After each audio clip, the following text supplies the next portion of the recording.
আসসালামু আলাইকুম।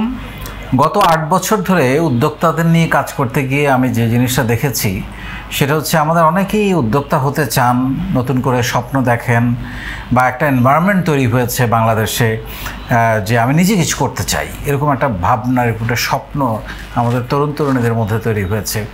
কিন্তু অনেক ক্ষেত্রে দেখা যায় যে তারা শুরু করেন, সেটা ধরে রাখতে পারেন না। এর পেছনে অনেকগুলো কারণ আছে, যেটা আমরা কিছুটা জানি কিছুটা জানি না।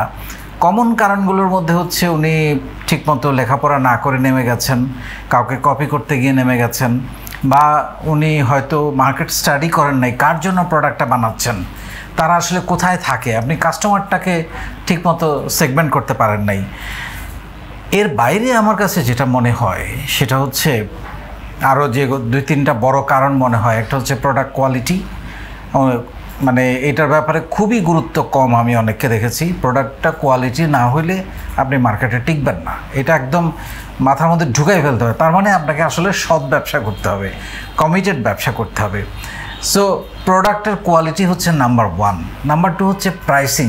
অনেকে মনে করে ও প্রাইস কমিয়ে দিয়েছে আমিও কমিয়ে দিই। নো, আপনি অন্যদিকে খেলেন, আপনি ফিচার নিয়ে খেলেন, আপনি প্রোডাক্টের কোয়ালিটিতে ইয়ে করেন, আপনি কাস্টমার কেয়ারের প্রতি নজর দেন, আপনি অন্য জায়গায় যেসব জায়গায় ইমপ্রুভ করা যায় ভ্যালু অ্যাড করেন। প্রাইস আপনি যেটা আমাদের ইন জেনারেল, আমি বলছি না যে আপনি 30, 40, 50% প্রফিট করবেন না। ইন জেনারেল আমরা 15 থেকে 20% এটা একটা স্ট্যান্ডার্ড প্রাইস প্রফিট মার্জিন, সেটা আপনি করে আপনি আরেকজন অনেক কম দামে দিচ্ছে বলে মার্কেটে এরকম একটা প্রতিযোগিতা আছে যে ও কম দামে দিচ্ছে, আমাকেও কম দামে দিয়ে আমার প্রোডাক্ট স্টক আউট করতে হবে, দেখা গেল শেষে লস। এর বাইরে আমি আসলে যে কারণটা এতক্ষণ ধরে বলার চেষ্টা করছি সেটা হচ্ছে আমরা কোনো একটা উদ্যোগ গ্রহণ করার আগে আমরা হোয়াইটা খুঁজে পাই না। WHY, হোয়াইটা কি জানেন? আপনার প্রোডাক্ট মানুষ কেন কিনবে? এই প্রশ্নের উত্তর যদি আপনি খুঁজে না পান তাহলে আপনার পক্ষে বিজনেসের টিকে থাকা খুব কঠিন। অন্যেরটা না কিনে আপনারটা কেন কিনবে? আপনার প্রোডাক্ট কেন কিনবে এই প্রশ্নটার উত্তর আপনি আগে খুঁজে বের করেন মার্কেটে আসার আগে। সো এই উত্তরটা আপনি যদি পান এবং এই উত্তরটা যদি হয় ইয়েস, সেখানে আপনার একটা USP থাকা দরকার, যেটাকে আমরা বলি ইউনিক সেলিং প্রপোজিশন, কেউ বলেন ইউনিক সেলিং পয়েন্ট। সেটা একটা ইউনিক সেলিং পয়েন্ট আপনার থাকতে হবে বা প্রপোজিশন থাকতে হবে, যেটা আপনি অন্যদের চাইতে নিজেকে আলাদা করতে হবে। অন্যের চাইতে নিজেকে আলাদা করার মানে এই নয় যে আপনি সবচাইতে ইউনিক, বাংলাদেশে আর কোথাও না এরকম একটা কিছু। নো, গতানুগতিক যেটা আছে সেখানেও আপনি চাইলে আপনার নিজস্বতা দিয়ে ইউনিকনেস ঢালতে পারেন। সেটা সার্ভিস দিয়ে হতে পারে, কাস্টমার সার্ভিস দিয়ে হতে পারে, স্বাদে হতে পারে, মানে হতে পারে, সব দিক থেকে সেটা হতে পারে, কোনো একটা ইউনিকনেস ডেলিভারিতে হতে পারে। সো এই জিনিসটা মাথায় রেখে আমি আবারও বলবো, আপনারা যারা ভাবছেন যে আমি তো শুরু করে দিয়েছি কিন্তু আমি তো ধরে রাখতে পারতেছি না, এটার প্রধান কারণ আপনি হোয়াইটা ঠিক করেন নাই। সো আবার একটু রিভিউ করেন, যারা অলরেডি শুরু করে দিয়েছেন বা শুরু করবেন। শুরু করার আগে হোয়াইটা ঠিক করেন যে আমার প্রোডাক্ট কেন কিনবে। এই প্রশ্নবোধকটার উত্তরটা বের না করে আপনি যদি নামেন, আপনার জন্য টিকে থাকা খুব কঠিন হবে। সো আমরা আসলে গত 8 বছর ধরে সারা বাংলাদেশের 64 জেলার তরুণ তরুণীদের নিয়ে যে কাজ, বাংলাদেশে একটা ইউনিক কাজ। দেখেন আমাদের এখানে USP কি, আমরা প্রতিদিন শেখাচ্ছি এবং বিনামূল্যে। এটা হচ্ছে আমাদের USP। এটা বাংলাদেশে আর কেউ করছে না, প্রতিদিন এবং বিনামূল্যে। সো এই প্রত্যেকটা কাজের একটা USP থাকা দরকার। সো এই কাজটা করতে গিয়ে আমরা যে 8 বছর ধরে এই যে ইউনিক কাজটা করছি, এটার আসলে ইম্প্যাক্টটা কী? সবাই প্রত্যেকটা কাজের কিন্তু ইম্প্যাক্ট দেখতে চায়। সেই ইম্প্যাক্ট হচ্ছে এই গল্পগুলো, যে গল্পগুলো প্রত্যেক সপ্তাহে আমি আপনাদেরকে আমাদের এই ইউটিভি লাইভের মাধ্যমে সারা বাংলাদেশকে, সারা পৃথিবীকে শোনাই। সেরকম দুজনের গল্প আজকে আমরা আপনাদের সাথে শেয়ার করব। আমাদের সঙ্গে উপস্থিত আছেন স্টুডিওতে আমাদের ফরিদা ইয়াসমিন। তিনি পাবনার সন্তান, ঢাকায় থাকেন। তার গল্প শুনবো। তবে একটুখানি গল্প আমি শুনেছি, উনি গায়িকা হতে চেয়েছিলেন, স্বপ্ন ছিল। পরবর্তীতে সেটা সম্ভব হয়নি নানান কারণে, এবং পরবর্তীতে উনি চাকরি করেন, ওনার জামাইও চাকরি করতেন। এক পর্যায়ে করোনায় ওনাদের অনেক কিছু নষ্ট হয়ে যায়, যেটা আসলে আমাদের প্রত্যেকের জীবনে কোনো না কোনো বড় ধরনের বিপর্যয় নেমে এসেছে, কারো কারোর জন্য হয়তো অপরচুনিটিও এসেছে। সো তারপরে উনি একটা সময় ভাবেন নিজের বলার মতো একটা গল্প ফাউন্ডেশনে এসে যে আমার একটা নিজের পরিচয় দরকার, আমার একটা আইডেন্টিটি তৈরি করা দরকার, এবং সেখান থেকে উনি ব্যবসায় নামেন। মাত্র 1000 টাকা দিয়ে উনি শুরু করেছেন। আলহামদুলিল্লাহ এখন প্রত্যেক মাসে প্রায় 2 লক্ষ টাকা সেল করেন। কিভাবে এটা হলো সেই গল্প আমরা শুনব। আমাদের সাথে আরেকজন আছেন প্রতুল পাঠক, খুলনার ছেলে, অনেক আগে থেকে ফাউন্ডেশনের সঙ্গে জড়িত, 3য় ব্যাচ থেকে, এবং তারও জার্নিটা খুবই ইন্টারেস্টিং। বিভিন্ন কাজ করেছেন, চাকরি করেছেন, নানান রকমের যখন যেখানে সুযোগ পেয়েছেন চেষ্টা করেছেন, কিন্তু এইখানে এসে এই ফাউন্ডেশনে এসে এটা তার বক্তব্য আমরা শুনবো তার কাছ থেকে। এসে উনি কোনো এক সময় অনেক কিছু করতে করতে গিয়ে কোনো এক সময় একটা ঘুরে দাঁড়ানোর জায়গা তৈরি করতে পেরেছেন এই ফাউন্ডেশনের নেটওয়ার্কিংয়ের মধ্য দিয়ে, এই ফাউন্ডেশনে আরও যারা আছে তাদের সহযোগিতায়, এবং আলহামদুলিল্লাহ এখন মাসে প্রায় 15 লক্ষ টাকা সেল করছেন। সো দুজনের গল্পে আমরা শুনবো কীভাবে এই ঘুরে দাঁড়ালেন ওনারা, কি কি স্ট্রাগল ছিল, কি কি হেরে যাওয়া ছিল, কি কি পড়ে যাওয়া ছিল, কি কি দুর্বিষহ জীবন ছিল, সেই গল্পগুলি আমরা আজকে তাদের মুখ থেকে শুনব। এবং এই গল্পটা শোনানোর মূল উদ্দেশ্য হচ্ছে আপনাদের মধ্যে একটা ভাবনা তৈরি করা। চলুন ভাবনা শুরু করি। প্রথমেই ফরিদা ইয়াসমিন, আপনাকে দিয়ে শুরু করতে চাই। আপনি যদি একটু বলেন আমাদেরকে যে আপনার এই উদ্যোক্তা জার্নিটা কিভাবে শুরু হলো এবং সেইখানে আসলে এই ফাউন্ডেশন আপনাকে কতটা সাহায্য করেছে। জি, থ্যাংক ইউ স্যার আমাকে সুযোগ দেওয়ার জন্য। একটু জোরে বলবেন। ধন্যবাদ স্যার আমাকে সুযোগ করে দেওয়ার জন্য। আমি অ্যাকচুয়ালি আমি তো বলেছি যে আমি ছোটোবেলা থেকে আমার এরকম স্বপ্ন ছিল যে আমি গায়িকা হব। হ্যাঁ, আর ওই মিশন নিয়েই আমি মানে বেড়ে উঠছিলাম। এক পর্যায়ে আমার বাবাও আমাকে সহযোগিতা করেছে, যখন আমার খুব আগ্রহ দেখেছে। তখন বেতারের শিল্পী আসান মাস্টার ছিল আমাদের এলাকায়। আমার জন্মভূমি অ্যাকচুয়ালি নাটোর, আমার নাটোরের বড়াইগ্রাম থানা। তো আমি ওখানকার স্কুলে পড়াশোনা করেছি, গার্লস হাই স্কুলে। তো ওখানেই আমাদের টিচার ছিল আলহামদুলিল্লাহ। আমার যে টিচার উনিও রাজশাহী বিভাগের মধ্যে নজরুল সঙ্গীতে ফার্স্ট ছিল। স্যাররা যখন দেখলো যে আমি ভালো গান গাই, তখন তারা সবাই আমাকে হেল্প করলো যে তুমি গান গাও। তো তখন থেকে আর কি আমি গান গাওয়া শুরু করি, মানে ওইভাবে না, টুকটাক করে শুরু করি। এরকম করতে করতে পড়াশোনা মানে ইন্টারমিডিয়েট করলাম। ইন্টারমিডিয়েট করি নাই, মানে ইন্টার পরীক্ষা যখন, তখন আমি 2008 সালে সেরা কণ্ঠে যাই। এর মতো অনেক স্ট্রাগল, অনেক সময় চলে গেছে। এরপরে সেরা কণ্ঠে আমি যাই, ওখানে আমি সেকেন্ড রাউন্ডে আমি আমার পরীক্ষা ছিল, ইন্টারমিডিয়েট পরীক্ষা ছিল। তার মধ্যে আমি পরীক্ষার প্রতি বেশি ফোকাস দিই, যার কারণে ওখানে আর আমি আগাইতে পারি না, ডিসকোয়ালিফাই হয়ে যায়। তারপরে আমাকে ম্যাম ফরিদা ইয়াসমিন, উনি আমার পড়েছিল না, আমার নামও যেটা ওনার নামও সেটা। উনি আমাকে বলছিল যে তুমি কখনো গান ছাড়বা না। তখনও আমার মনের মধ্যে ছিল ঠিক আছে, আমি ইন্টারমিডিয়েট কমপ্লিট করে আমি গান গাইবো। এই পর্যায়ে আমি আস্তে আস্তে পিস টিভি দেখা শুরু করি। এক পর্যায়ে আমাকে পরিবর্তন করে দেয় আল্লাহ তাআলা হয়তোবা। তো তখন আমার মিশনটা চেঞ্জ হয়ে যায়। তখন ভাবি যে আমি পড়াশোনা শেষ করব, করে একটা চাকরি করব, এরকম একটা চিন্তা। তো এই চিন্তা থেকে আমি পড়াশোনা করি। আমি রাজশাহী কলেজ থেকে মাস্টার্স করেছি, রাষ্ট্রবিজ্ঞান থেকে। তারপরে আমি ভাবলাম যে এর মধ্যে আমার যদি বিয়ে করে ফেলি, তাহলে হয়তো বা বাহিরে আমি যে চাকরি করতে যাব, মানে এর আগে আমি ইউনিলিভারে একটা চাকরি নিয়েছিলাম মানে আমাদের এলাকাতে। তো ওই সময় হয় কি যে আমি তো এখন বিয়ের পর মোটা হয়ে গেছি, তখন তো এরকম ছিলাম না।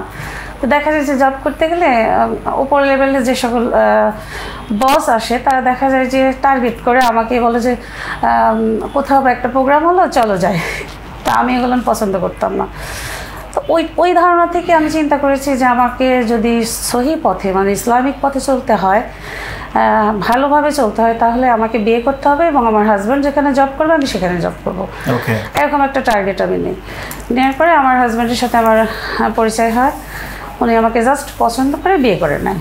বিয়ে করার পরে আমি বলি যে তাহলে আমাকে একটা জবের ব্যবস্থা করে দাও।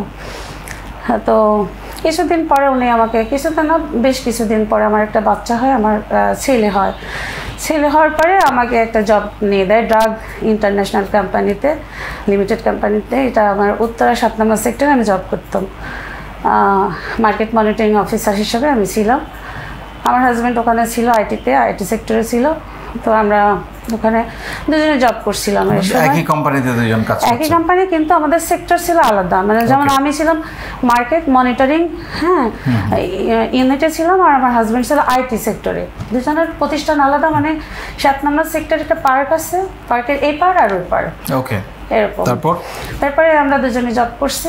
এর মধ্যে আমার বাচ্চাটা রাখার প্রবলেম হচ্ছিল।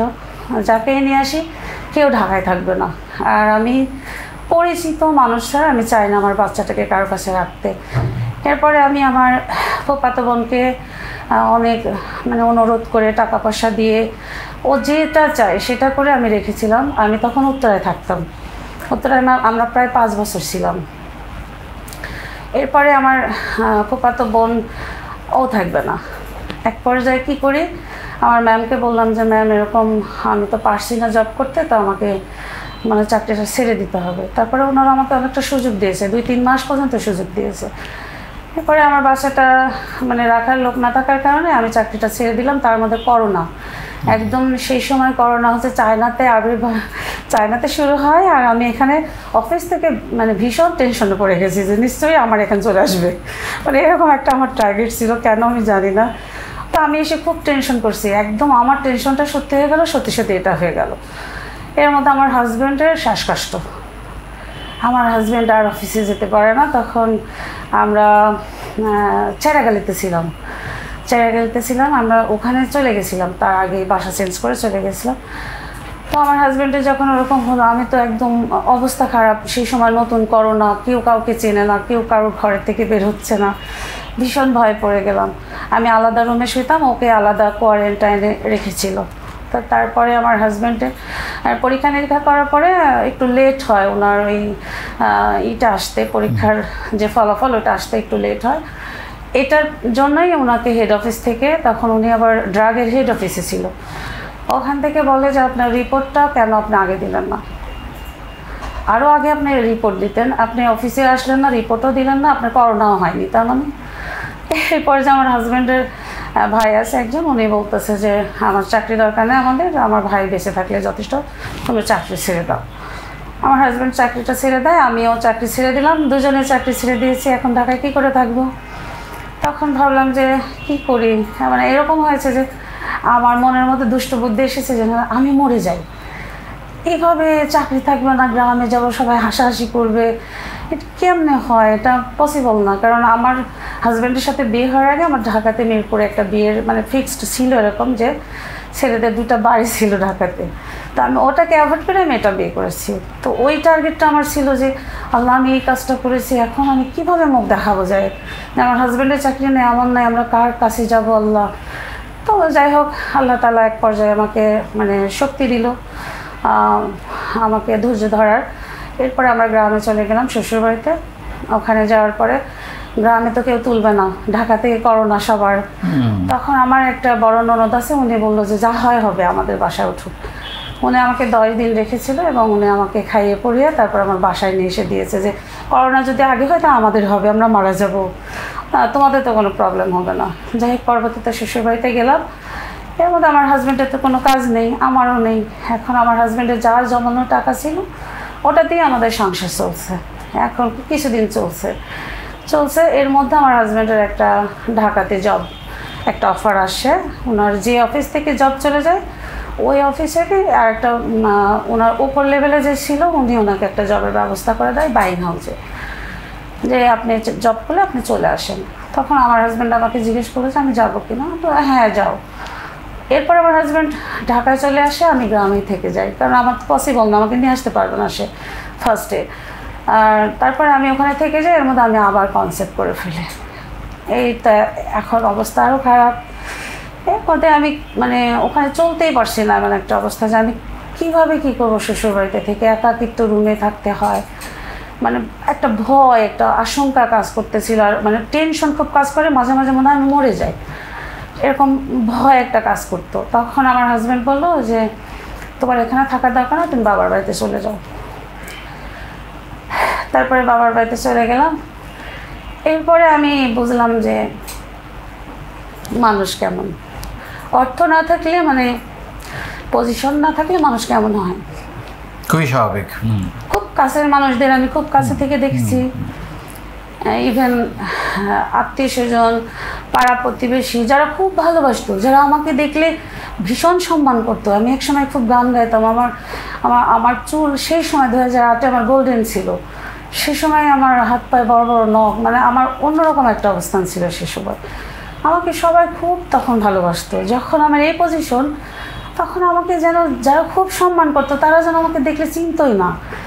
ইভেন আমার পাশে থেকে বলতো কি যে আল্লাহ বাবার বাড়িতে এসে আছে, তখন আমার খুব কষ্ট লাগতো, আমি খুব কান্নাকাটি করতাম। এর মধ্যে আমার বাবা ভীষণ সাপোর্ট করেছে আমাকে, বাবা সাপোর্ট করেছে, কিন্তু আশেপাশের মানুষের কারণে দেখা যাচ্ছে যে ফ্যামিলি থেকেও একটু ভাই ছিল, ছোট ভাই ছিল, সবাই একটু রাগারাগি করতো আর কি।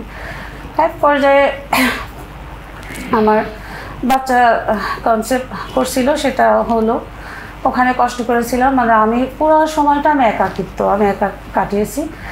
ইভেন স্যার এর মধ্যে আমার এমন সময় গিয়েছে আমি আপনাকে বলে বোঝাতে পারবো না। আমার হাজব্যান্ড ঢাকা ছিল, সে আমাকে কিছু করে টাকা পাঠাচ্ছিল, আমি আমার টাকাতেই চলছিলাম, যে না আমার বাবা মায়ের টাকা নিয়ে আমি চলতে পারবো না, আমি নিজের টাকা খাবো, আমি যাতে আমার বাবা মা বলতে না পারে যে তুমি আমার বাসায় এসে খেয়েছো। তা আমার টাকা দিয়ে আমি সব কিছুই করেছি। এর মধ্যে আমার হাজব্যান্ড যখন হয় না যে, বা হাজব্যান্ড আর ওয়াইফ একটু দূরে থাকলে যেরকম হয় আর কি, তো আমি তো সাপোর্ট পাচ্ছি না, একদিকে আমার অনেক টেনশন, আমি ভালো একটা লাইফ নিতে পারতাম, সেটা আমি না নিয়ে এরকম লাইফ নিলাম। তো এখন আমি মানুষের সবাই আমাকে কীরকম একটা নজরে দেখে, একটু দূরের থেকে হাসাহাসি করে যে ও এত বেছে বেছে এরকম একটা ছেলেকে বিয়ে করলে চাকরি নেই। যাই হোক, এক পর্যায়ে আমার এমন দিন গিয়েছে যে আমি ভেবেছি যে এতদিন তো শুধু ভেবেছি যে চলে যাবো, তার থেকে এবার আমি আগে আমার ছেলেটাকে নিয়ে আমি দুজনে চলে যাব, আমরা থাকবো না, দুনিয়াতেই থাকবো না। তারপরে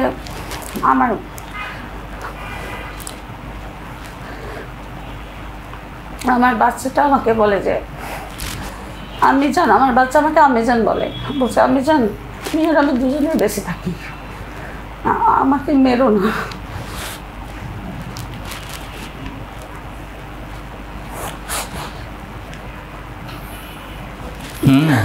মানুষের জীবনে আসলে আমার ছোট্ট বাচ্চা স্যার, ও আমাকে এরকম করে হাত যোগ করছিল, আমাকে মেরো না, তুমিও মরো না, আমরা দুজনে বেঁচে থাকি। আমি জানি আমার বাচ্চাটার এই কথা শোনার সাথে সাথে আমি ভাবছি যে দুনিয়াতে কী করতে হবে, আমার মান সম্মান তো বড় কথা না, আমার বেঁচে থাকাটাই তাহলে বড় কথা।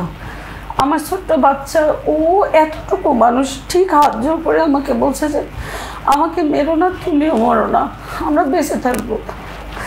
এরপরে ভাবলাম যে আমাকে বেঁচে থাকতে হবে, আমার পেটে একটা বাচ্চা আছে, ওর জন্য হলেও এর জন্য হলেও। আমি স্যার 1.5 বছরে এত কষ্ট করেছি যে মানুষটা কখনো রান্না চিনত না, যে মানুষটার হাতের নখ মানে বড় বড় সবসময় নেল পলিশ থাকতো, সেই মানুষটা বাস্তবতায় এত কষ্ট করেছে যেটা আমি এখানে প্রকাশ করতে পারবো না, ওটা বলার রাইট নেই ইসলামে। আমি আমার ভেতরের অত কষ্টটা আমি বলতে পারবো না, হয়তো বা বলতে গিয়ে আমি ইমোশন হয়ে যাচ্ছে, এটাই দুঃখিত। এরপরে আমি ওইভাবে জীবন চালাতে থাকলাম। আমার হাজব্যান্ড যে জবটা করতেছিল ওইটাও তার আবার চলে যায়, আবার চলে যায়। তখন আমার হাজব্যান্ড বলতেছে তোমাদের তো আনতে চেয়েছিলাম, তা এখন তো আরও পারছি না, আরও কিছু ওয়েট করা, আরও অনেক দিন লাগবে হয়তো বা তোমাকে ঢাকায় নিয়ে আসতে।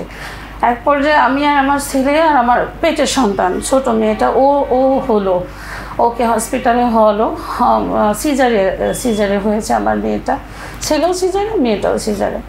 তো ওদের দুজনকে নিয়ে আমি ওখানে একাকিত্ব, যে হয় না যে হাজব্যান্ডের চাকরি নেই, আমি ওখানে গিয়েছি, বাবা সাপোর্ট করলেও দেখা যায় ফ্যামিলি তার যারা থাকে তারা তো একটু অ্যাভয়েড করে। স্বাভাবিক। তো কষ্ট পেয়ে আমি কাউকে ডাকতাম না, একাকি কষ্ট করতাম। দেখা যাচ্ছে আমার এক ছেলে অসুস্থ, ওকে ধরে আরেক মেয়েকে ধরে দুইজনকে আমার ধরে রাখতে হচ্ছে, এরকম কষ্ট আমার গেছে, আর যেটা আমি বাস্তবে কখনো কল্পনা করিনি। এইগুলো না আমার জীবনে ঘটেছে স্যার, জাস্ট চাকরি না থাকার কারণে।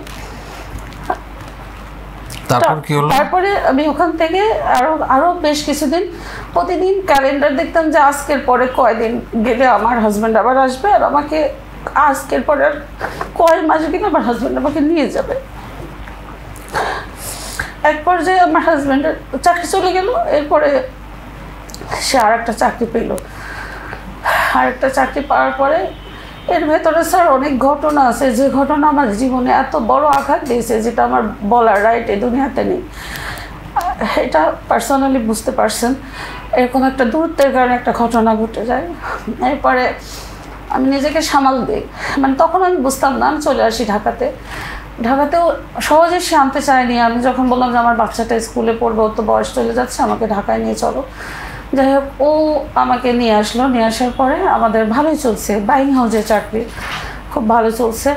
বাইং হাউসে অনেক পোশাক, আলহামদুলিল্লাহ। আমার মেয়ে হওয়ার পরে তখন এটা ভাবলাম যে এটা আল্লাহ তাআলার রহমত। আমি অনেক দিন কষ্ট করেছি। ইভেন আমার হাজব্যান্ড একটা সুন্দর বাসা নেয়, 3 রুমের একটা ফ্ল্যাট নেয়।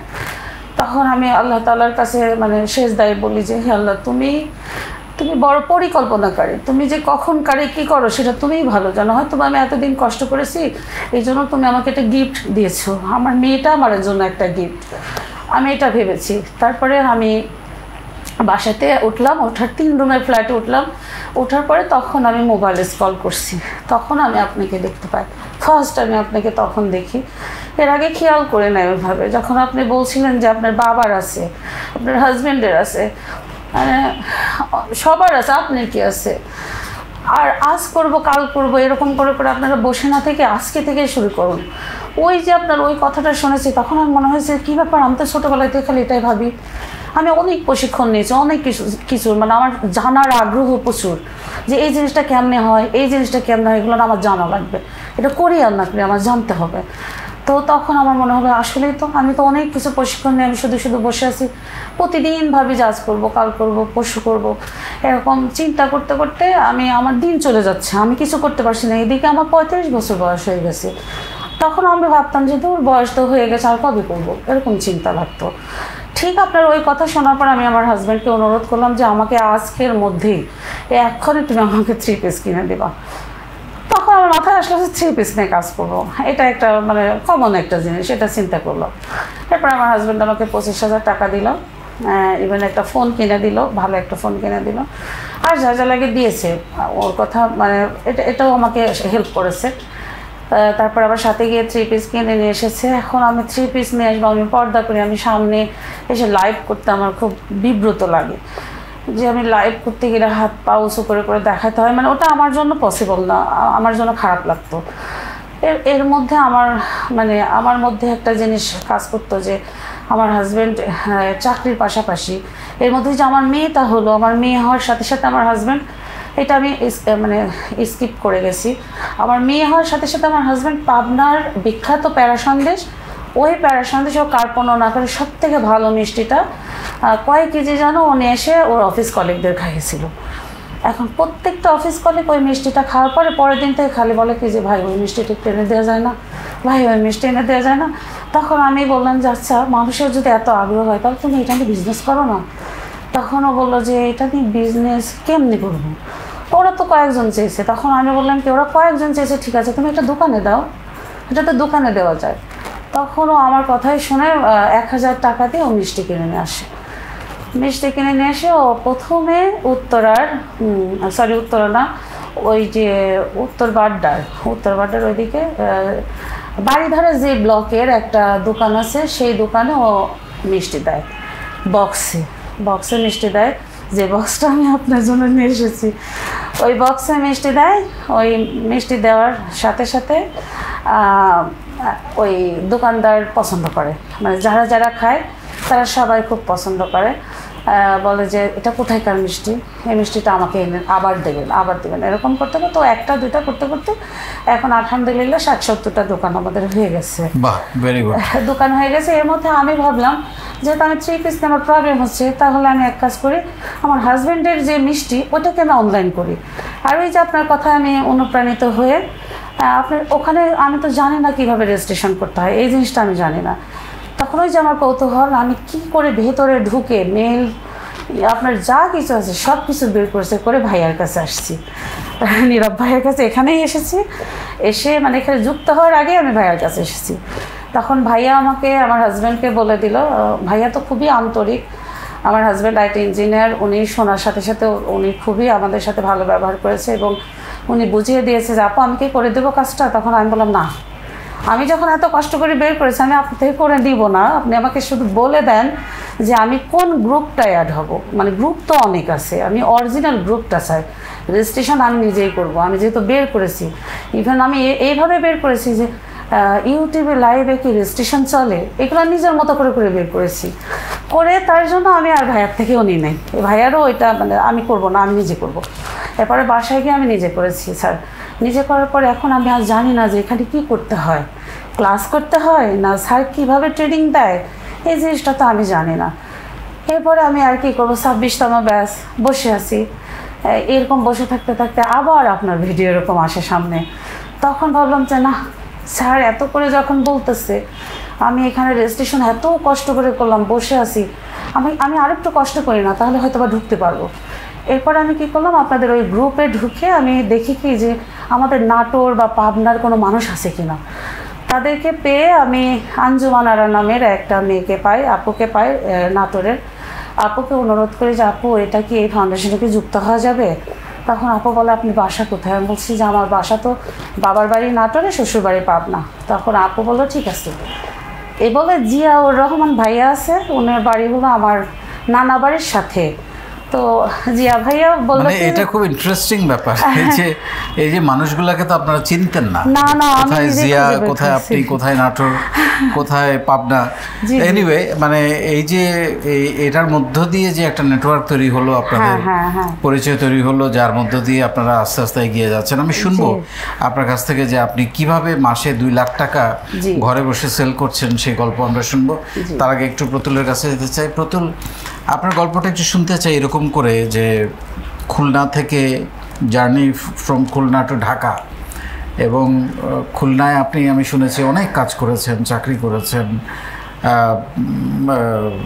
বিভিন্ন রকমের একটা কোচিং সেন্টারও ছিলেন আপনি কিছুদিন। তারপরে আপনি এক পর্যায়ে ঢাকায় আসলেন এবং অনেক রকমের ট্রাই করেছেন আপনি।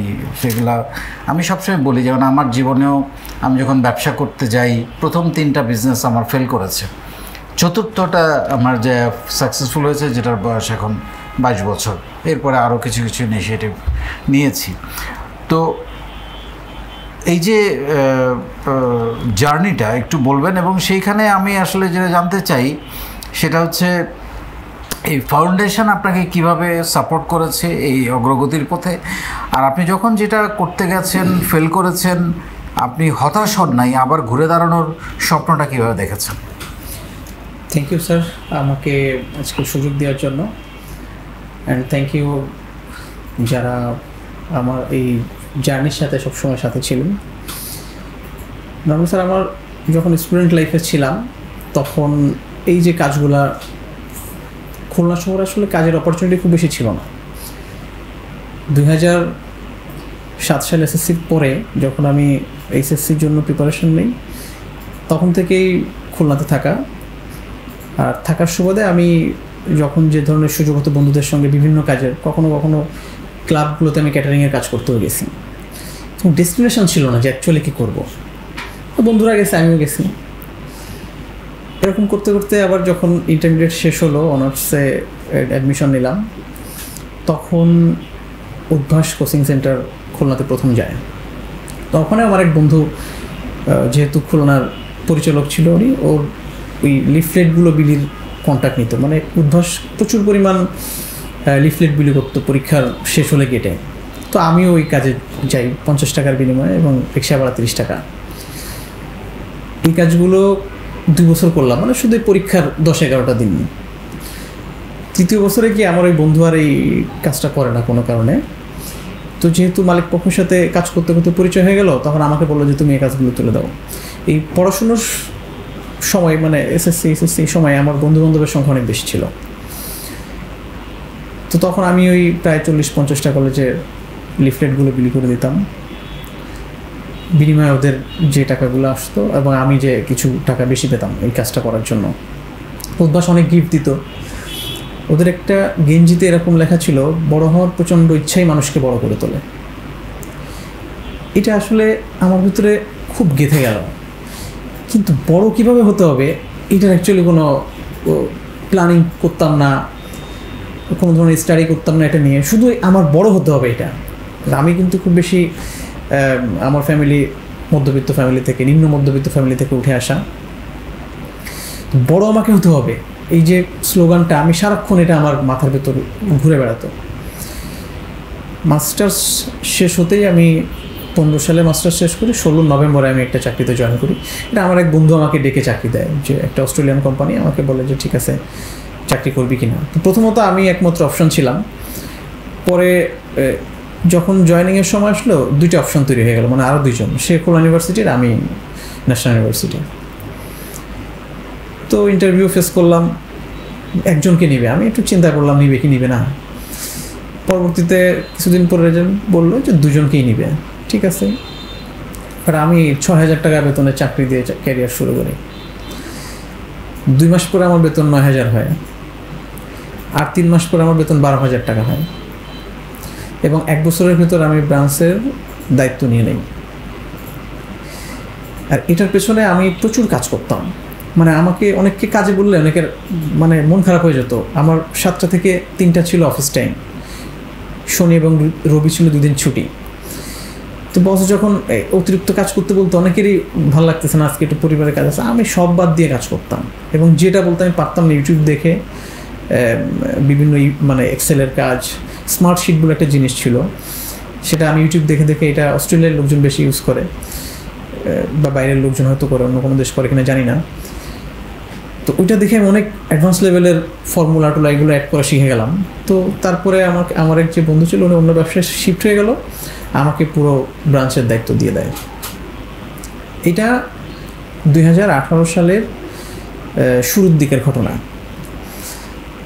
2000 এবং তখন টুকটাক কিছু ভিডিও দেখতাম কি করা যায়। সোলামের সেখানে ভিডিও দেখতাম, উনি বেশ সুন্দর সুন্দর ভিডিও করতো, কর্পোরেট ভিডিও করতো এগুলো। তো ওনার একটা পোস্টে আপনাদের কোনো একটা প্রোগ্রামের একটা ব্যানার ছিল যে কিছু গেস্ট, তো আমি সবাইকে ফলো দিই, 5-6 জনকে ট্যাগ করা ছিল, আমি সবাইকে ফলো দিই। ফলো দিলে আপনার আইডি থেকে কিছু লেখা আসতো, লেখাগুলো আমার ভালো লাগতো। এটা আমার তো মনে হয় আমি ওই যে বড় হওয়ার প্রচণ্ড ইচ্ছা মানুষকে বড় করে তোলে, আমাকে মনে হয় এইদিকে টানতেছে। তখন এটা 2য় ব্যাচের মাঝামাঝি সময়ে আমি খুবই এটা নিয়ে ক্রেজি থাকতাম যে এই গ্রুপে ঢোকা যায় কিভাবে, কিন্তু গ্রুপটা ছিল ক্লোজ, এটাতে জয়েন করা যেত না। প্রত্যেক দিন চেষ্টা করতাম, আমি ক্যান্সেল দিয়ে আবার দিতাম, মনে হয় আজকে দিলে আজকে অ্যাড হতে পারবো। এরপরে শেষের দিকে ডিক্লেয়ার আসলে এরকম যে এই ব্যাচটা শেষ হলে 3য় ব্যাচ শুরু হবে এবং সবাইকে অমুক দিন জয়েন করানো হবে।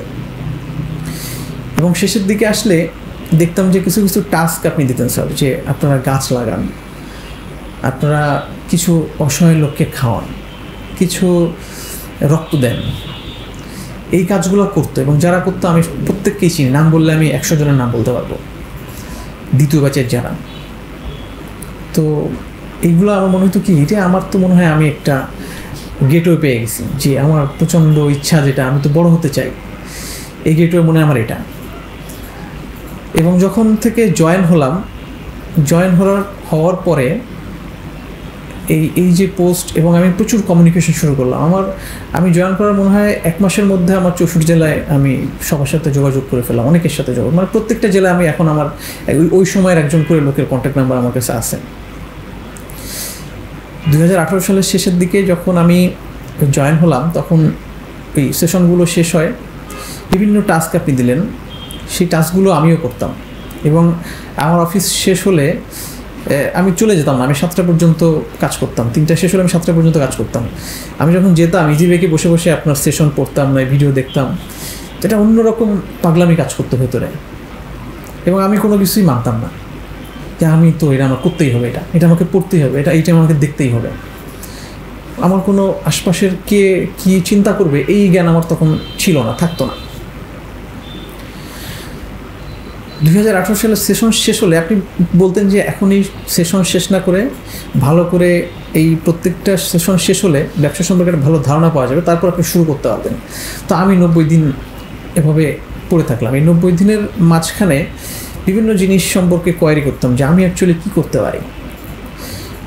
ইনকিউবেশন মেশিন, মানে ডিম থেকে মুরগির বাচ্চা ফোটানো, নন ওভেন টিস্যু ব্যাগের মেশিন, কলম বানানো, মোমবাতি বানানো। অনেকের সাথে যোগাযোগ করতাম, অনেকে এটা বললো যে আমি তো কলম বানাবো, আমি মোমবাতি করবো। তো আমি সিদ্ধান্ত নিলাম যে আমি তাহলে non woven tissue bag machine বানানোটা একটু দেখি কী অবস্থা কী। তো 90 দিনের সেশন শেষ করে আমি এটা নিয়ে স্টাডি শুরু করলাম। আমি আমার গ্রামে গিয়ে 4-5টা বাজার, আমার গ্রামের আশেপাশে 4-5টা বাজারে আমি 3টা শুক্রবার অফিস শেষ করে, আমার যেহেতু 2 দিন ছুটি ছিল, শুক্রবার অফিস শেষ করে আমি 3টার দিকে যেতাম, বাড়ি যেতে যেতে 5টা বেজে যেত। তারপর একটা মোটরসাইকেল নিয়ে আমি একটা বাজার ঘুরে বেড়াতাম, এবং ওই বাজারে কতগুলো কাপড়ের দোকান আছে, কতগুলো কসমেটিক্সের দোকান আছে, কতগুলো ওষুধের দোকান আছে, গিয়ে জিজ্ঞেস করতাম যে আপনার এই ব্যাগ লাগে কিনা, কোন সাইজের ব্যাগ লাগে, প্রিন্টের ব্যাগ নেন কিনা, সব নোট করতাম। বাসায় এসে এটা সামারাইজ করতাম যে আমার এত সাইজের ব্যাগেই, এত সাইজের ব্যাগেই। পরে হিসাব করে দেখলাম যে ভালোই তো, প্রায় 30-40 হাজার ব্যাগের ডিমান্ড আছে।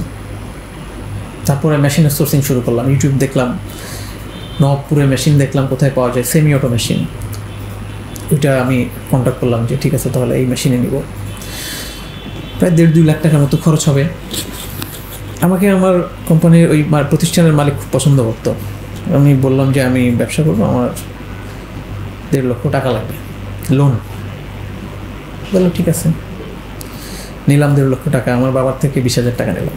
বাড়িতে বললে আমার বাড়িতে অ্যাকচুয়ালি এটা নিয়ে খুব মানে অ্যাগ্রি করতো না। আমার বাড়ি থেকে আমার বাবা মা চাইতো আমি একটা সরকারি চাকরি করি, যে কোনো পোস্টের হোক না কেন। একটা সরকারি চাকরি করলে হয়তো গ্রামের দিকে অনেক সম্মান, ছেলে সরকারি চাকরি। তো আমি অ্যাকচুয়ালি কখনো আমাকে অ্যাপ্লাই করাতে পারি না, আমি কোনো সরকারি চাকরিতে অ্যাপ্লাই করি নাই কোনো দিন। আমার বয়স চলে গেছে, যখন বয়স আমাকে বিভিন্ন আত্মীয় স্বজনদের বলাইছে ওকে একটু অ্যাপ্লাই করতে বলো, অ্যাপ্লাই করুক, চাকরি করুক না করুক, আমি অ্যাপ্লাই করি নাই কোনো দিন। এরপরে আমি ওই মেশিন সংগ্রহ করলাম, আমি দেখলাম কী পরিমাণ ডিমান্ড আছে। আমি লোন করলাম, আমার একটা ডিপিএস শুরু করছে মাত্র 12-14 হাজার টাকা হয়েছে, আমি ভেঙে দেই। এই নিয়ে ঢাকায় এসে মেশিন কিনে বাড়িতে গেলাম, বাড়িতে গিয়ে অন্যান্য কাজ শেষ করলাম, গ্রামে মেশিন পাঠিয়ে দিলাম। হয়তো স্যার নোটিস করছেন যে আমি বাজার সার্ভে করছি, আমি মেশিনের সোর্সিং করছি। আমার ভুল ছিল, আমি প্রোডাকশন কে করবে, আমার তো 3-4 জন লোক দরকার হবে 4টা মেশিনে, এটা আমি স্টাডি করি নাই। চিন্তা করছি গ্রামে তো, আমার তো গ্রামে চায়ের দোকানে আমি দেখি যে এক দোকানে 20-30 জন লোক সারাদিন বসে চা খাচ্ছে। আমাদের সিজনাল একটা কাজ করে গ্রামের লোক, মহিলারা আছে, হয়তো পেয়ে যাব। কিন্তু আনফর্চুনেটলি আমি 3-4 মাস মেশিন ঘরে রাখা, লোক খুঁজে কোনো লোক পাই নাই। শুরুর দিকটা আমি যখন লোক পেলাম না, তখন আমার হাতে, আমি তখন মোটামুটি ভালো বেতন পাই, তখন আমার ওই লোন শোধ করেও আমি কিছু টাকা দিয়ে কিছু ব্যাগ কিনে কয়েকটা বাজারে ডেলিভারি দিতাম। ভাবতাম মনে হয় তো নেক্সট মান্থে যদি পেয়ে যায় কাজ করা লোক, প্রতিনিয়ত কথা বলতাম, পাইলাম না। পরে আবার লোন শোধ হতে হতো, তো পরে আর আমি ওইটাতে আর ইনভেস্ট করার সাহস পেলাম না যে আমি ইনভেস্ট করে কিনে বিক্রি করবো। আমি তো একটা মেশিনে নেমে ধরা খেয়ে গেছি। 4-5 রোল কাপড় নিয়েছিলাম, আমি 1 রোল কাপড় কাটার সুযোগ পাইছিলাম নিজে, আমি আর আমার বাবা। তো নিজে কেটে পরের রোলগুলো আমি কিছু করতে পারি নাই। এরপরে আমি প্রায় 2-3 মাস, মানে মোট 6 মাস পরে আমি খুঁজি মেশিন কী করবো, বিক্রি করা যায় কিনা, বিভিন্ন গ্রুপে পোস্ট দিই। আমাদের এই গ্রুপে অনেকের সাথে কথা হয়, নিতে চায় না। তো আমি কাউকে ফোর্স করি নাই, কারণ আমি তো ফেল করছি। আমি সবাইকে বলতাম যে দেখেন আমার আমি এই জন্য করতে পারি, আপনি নিজে প্রোডাকশন করেন যদি, তাহলে তো আপনি লাভবান হবেন, নিজে প্রোডাকশন না করলে লাভবান হতে পারবেন না। তো পোস্ট দেই, অনেক দাম কম বলে, আমার প্রায় 1,60,000 টাকার মেশিন দাম বলতে চায় না, 80,000 টাকা, 70,000 টাকা এরকম বলে। তো আমাদের খুলনা লিটন ভাই এটা বলে যে নিবে। আমি বললাম যে ভাই এটা আপনি যদি নিতে চান অবস্থা সেই, আপনি যদি নিজে কাজ করেন বুঝে শুনে নেন, তো ঠিক আছে নিব, পাঠাই দিলাম। অল্প আমাকে কিছু টাকা অ্যাডভান্স দিল, বাকি টাকা পরে দিয়ে দিছিল। তো এভাবেই আমার যে প্রথম স্টেপ ছিল 2 লাখ টাকা লোন করা এবং আমার বাবার থেকে 20,000 টাকা নেওয়া, তাদের যে বিশ্বাস ছিল সেটা ভাঙা, আমার ডিপিএসটা ভাঙা, এই সব কিছু মিলায় আমি মোটামুটি ওই সময়ের জন্য শান্ত হয়ে যাই। কিন্তু আমি গ্রুপে প্রতিদিন অ্যাক্টিভ ছিলাম, কিছু ভলেন্টিয়ার নেওয়া হবে। আমি মানে এই পোস্ট থেকে একবার আপনার একটা পোস্ট আসলো যে আপনারা জেলায় জেলায় টিম করেন, তখন আমরা আপনাদের লাইভ পোস্টে কে কোন জেলা থেকে বলছেন এটা বলতেন, যে কে কোন জেলা থেকে বলছেন কমেন্টসে জানাবেন। তখন আমি কমেন্টস খুঁজতাম যে খুলনায় আর কি আছেন। তখন আমি একজনকে মেসেজ করি, লোকমান নামে, লোকমান ভাই, উনি খুলনার প্রথম, যদি উনি প্রথম হয় আমি দ্বিতীয়, যদি আমি প্রথমে উনি দ্বিতীয়, এরকম আমরা মেম্বার। এরপরে আমার অফিসে একদিন আরও কয়েকজনকে খুঁজে ডাকি, 6-7 জন মিলে প্রথম খুলনার একটা মিটিং করি। তো মোটামুটি হতাশই যে 2 লাখ টাকা লস করলাম, কিন্তু চিন্তা হতো না এরকম যে আমি যা বেতন পেতাম লোনের টাকা কেটে নিলে আমার খুব বেশি অসুবিধা হতো না, থেকে একটি বাড়িতে টাকা পয়সা দিয়ে আমার অত বেশি অসুবিধা হতো না। কিন্তু কিছু একটা করতে হবে, এটা আমাকে মানে সবসময় তাড়া করতো। কিছুদিন পরে আবার ইনভেস্ট করার মতো আর সাহস ছিল না। কিছুদিন পরে আমার এক বন্ধুর সাথে আলোচনা করি যে বন্ধু ফুডের ব্যবসা করব, খাবার। আমি ব্যাংক খুলনাতে ব্যাংক আছে অনেক, ব্যাংক, বিমা, অন্যান্য কর্পোরেট অফিস, এদেরকে আমি ফুড সাপ্লাই দিব। আমি নিজেও বাইরে খেতাম, খাবারের দামটা ছিল বেশি। তো বক্স করে খাবারের শুরু করলাম, লিফলেট করে। আমার যে অফিসের পিয়নটা ছিল ওকে কিছু অতিরিক্ত টাকা দিয়ে বললাম তুমি লাঞ্চ ব্রেকে আমার লাঞ্চগুলো দিয়ে তুমি এই কাজটা করে নাও। প্রত্যেক ব্যাংকে ব্যাংকে দাঁড়ানোর কাছে বা ভেতরে ভেতরে ডেস্কে, খুলনাতে ডেস্কে গিয়ে লিফলেটটা দিয়ে আসবা। যে 2টা প্যাকেজ ছিল, একটা একটু ব্রয়লার মুরগি দিয়ে করা, একটা দেশি মুরগি দিয়ে করা। 2টা প্যাকেজ করে মোটামুটি আমি একটা ডেট দিলাম যে অমুক ডেট থেকে শুরু। আমি প্রথম দিনে প্রায় 18-20টা কল পাইলাম, কিন্তু আনফর্চুনেটলি প্রথম দিনে যে খাবারটা গেল, বক্স করে দিলাম তো আলাদা আলাদা ডিপ করা বক্স, ঝোলগুলা দিয়ে দিলাম। প্রথম দিনের পরে রিভিউ আমার কাস্টমার হলো না, কিন্তু আমি অর্ডার নাই কেন এটা জানার জন্য যখন ফোন করলাম, বললো যে আপনি যেভাবে খাবার দেন ও ঢেলে খাওয়া যায় না। বললাম যে ঠিক আছে স্যার, অসুবিধা নেই, আমি প্রত্যেকটা খাবার আলাদা আলাদা পলি করে দিব। চলো ঠিক আছে তাহলে দেন। আবার দিলাম, আবার আমার 18 থেকে 20টা, 30টা, 40টা এবার বাড়তে থাকলো। কিন্তু যে মহিলা রান্না করতো ওই মহিলাটার অবহেলা, অনীহার কারণে আমার কোয়ালিটিতে আমি টিকে থাকতে পারলাম না। এবং মোটামুটি আমার প্রায় ডেইলি 40-50টা খাবার যেত। যা আমার তো অসুবিধা কি, আমার যা যাচ্ছে 20,000 টাকা ইনভেস্টে। আমি ওই বন্ধু ওকে বললাম যে বন্ধু এই হচ্ছে, ঠিক আছে ডেইলি 20টা খাবার হইলে খারাপ কোথায়, 50টাও হয়ে গেল। কিন্তু এই কোয়ালিটিতে যখন চলে গেলাম, এবং উনি আমার খাবার প্রচুর হয়তো সাইড করতো, কাঁচামাল তো পেঁয়াজ, আলু, মাছ, এগুলো হয়তো উনি নিত, যেটা আমার হিসাবে মিলতো না। তো এটাও কিছুদিন পরে বন্ধ করে দিলাম বলতে তখন মেহেদি ভাইয়ের একটা ক্যাটারিং ছিল ঢাকাতে, 2য় ব্যাচের, রংপুর বিভাগের। আমি ওনাকে ফোন করলাম যে ভাই আমি তো খুলনাতে ক্যাটারিং করতে চাই, আমাকে একটু বুদ্ধি দেন যে অ্যাকচুয়ালি 1 কেজি মাংস রান্না করলে আমি প্রাইসিং কীভাবে করবো, সেলিং প্রাইসটা। উনি বললো যে তুমি তো খুলনায় এভাবে করতে পারবা না, খুলনার মানুষ এভাবে খাবে না, খুলনায় তো অত জ্যাম নেই, মানুষ বের হয়ে বাসায় চলে যায় আর নিজেরা রান্না করে খায়।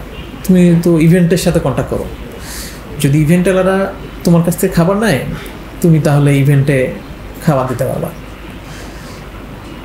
তো যেহেতু এই ফাউন্ডেশনের প্রতিনিয়ত অ্যাক্টিভিটি করতাম, এই আইডিয়া মাথায় আসার জন্য বেশি দিন অপেক্ষা করতে হতো না। তখন আমি বললাম যে তাহলে ইভেন্টই করবো। আমি ওই লোকমান ভাইকে ফোন দিলাম, ভাই ইভেন্ট ব্যবসা করবেন? উনি তখন বাংলা লায়নে চাকরি করে, ওনার বাংলা লায়নের মার্কেট তখন তো গেছে আর কি, অত বেশি মানে ডিমান্ড নাই, উনিও চাকরি ছাড়বে ভাব। বললো যে ঠিক আছে করা যায়। ওনার সঙ্গে বসলাম, কথা বললাম। ওনার আবার আগে পার্টনারশিপ ছিল শিপু ভাই নামে একজনের সাথে। বললো যে তাহলে শিপুরে কি রাখা যায়? চলেন বসলাম, কথা বললাম, ভালো লাগলো। এগ্রিমেন্ট করলাম, লাইসেন্স করলাম, অ্যাকাউন্ট করলাম, মানে প্রপার বিজনেস। আপনার যে বিজনেস করতে হবে কীভাবে, যে ইনস্ট্রাকশনটা ছিল, আর একদম লাইন বাই লাইন ফলো করে শুরু করলাম ইভেন্ট। আমার একদম শুরু করেই মোটামুটি একটা গোডাউন, কিছু লজিস্টিক, ওখানে আমি যে ইনভেস্টটা করলাম সেটা আমার ওই যে লিটন ভাইয়ের কাছে যে মেশিনটা বেচছিলাম ওই টাকা কিছু দিল, ওইটা আমি এখানে ইনভেস্ট করলাম। আমার জন্য ওই এককালীন কিছু ইনভেস্ট হয়ে গেল। এবার মোটামুটি ভালো ইভেন্ট শুরু করলাম আর কি। খুলনার ইভেন্টগুলো তো মোটামুটি ওই নমিনেশন নিয়ে কাজ করতে হয়, কিন্তু আমাদের কোনো নমিনেশন ছিল না, নতুন ছিলাম। যেগুলোতে নমিনেশন লাগতো না সেগুলোতে আমরা মোটামুটি আমাদেরকে কাজ দিত, এবং আমাদের কাজের কোয়ালিটি খুবই ভালো ছিল। আমার এক বন্ধুর বিয়ে করতে গেলাম একটা ভেন্যুতে, ও আমাদেরকে সাজেস্ট করলো। এরপরে আমাদের ওই ভেন্যুটা মোটামুটি আমাদেরকে পছন্দ করে নেয় আমাদের কাজ দেখে এবং কোয়ালিটি কমিটমেন্ট দেখে, যে আমরা যদি বলছি এটা সকালে খুলে নিয়ে যাবো, খুলে নিয়ে গেছে, অনেক নিতে চায় না। এটা আমাদের পরের ইভেন্টের জন্য ভেন্যুর হ্যাম্পার হয়। তো আমাদের এই কমিটমেন্টগুলো ভালো লাগাতে আমাদের কাজ দেওয়া শুরু করলো। এরপরে আসলে কোভিড আসলে আমাদের এই যেহেতু ইভেন্ট ছিল পাবলিক গ্যাদারিংয়ে, কোভিড আসার পরে আমাদের বিজনেসটা ডাউন হয়ে গেল, লকডাউনে চলে গেল। এই লকডাউনে আবার আমার অফিসের মালিকের সঙ্গে আমার একটু ঝামেলা হয়, আমিও চাকরি ছেড়ে দিই। চাকরি ছেড়ে দিয়ে অল্প কিছুদিন বসেছিলাম, 4-5 মাস বসে থাকার পরে আমার একটা আবার চাকরির অফার আসে ঢাকাতে। আমার এক পরিচিত বড় ভাই, আমার দীর্ঘদিনের বন্ধ ব্যবসা আমাকে দেখতে হবে। 2020 সালে ঢাকায় আসি,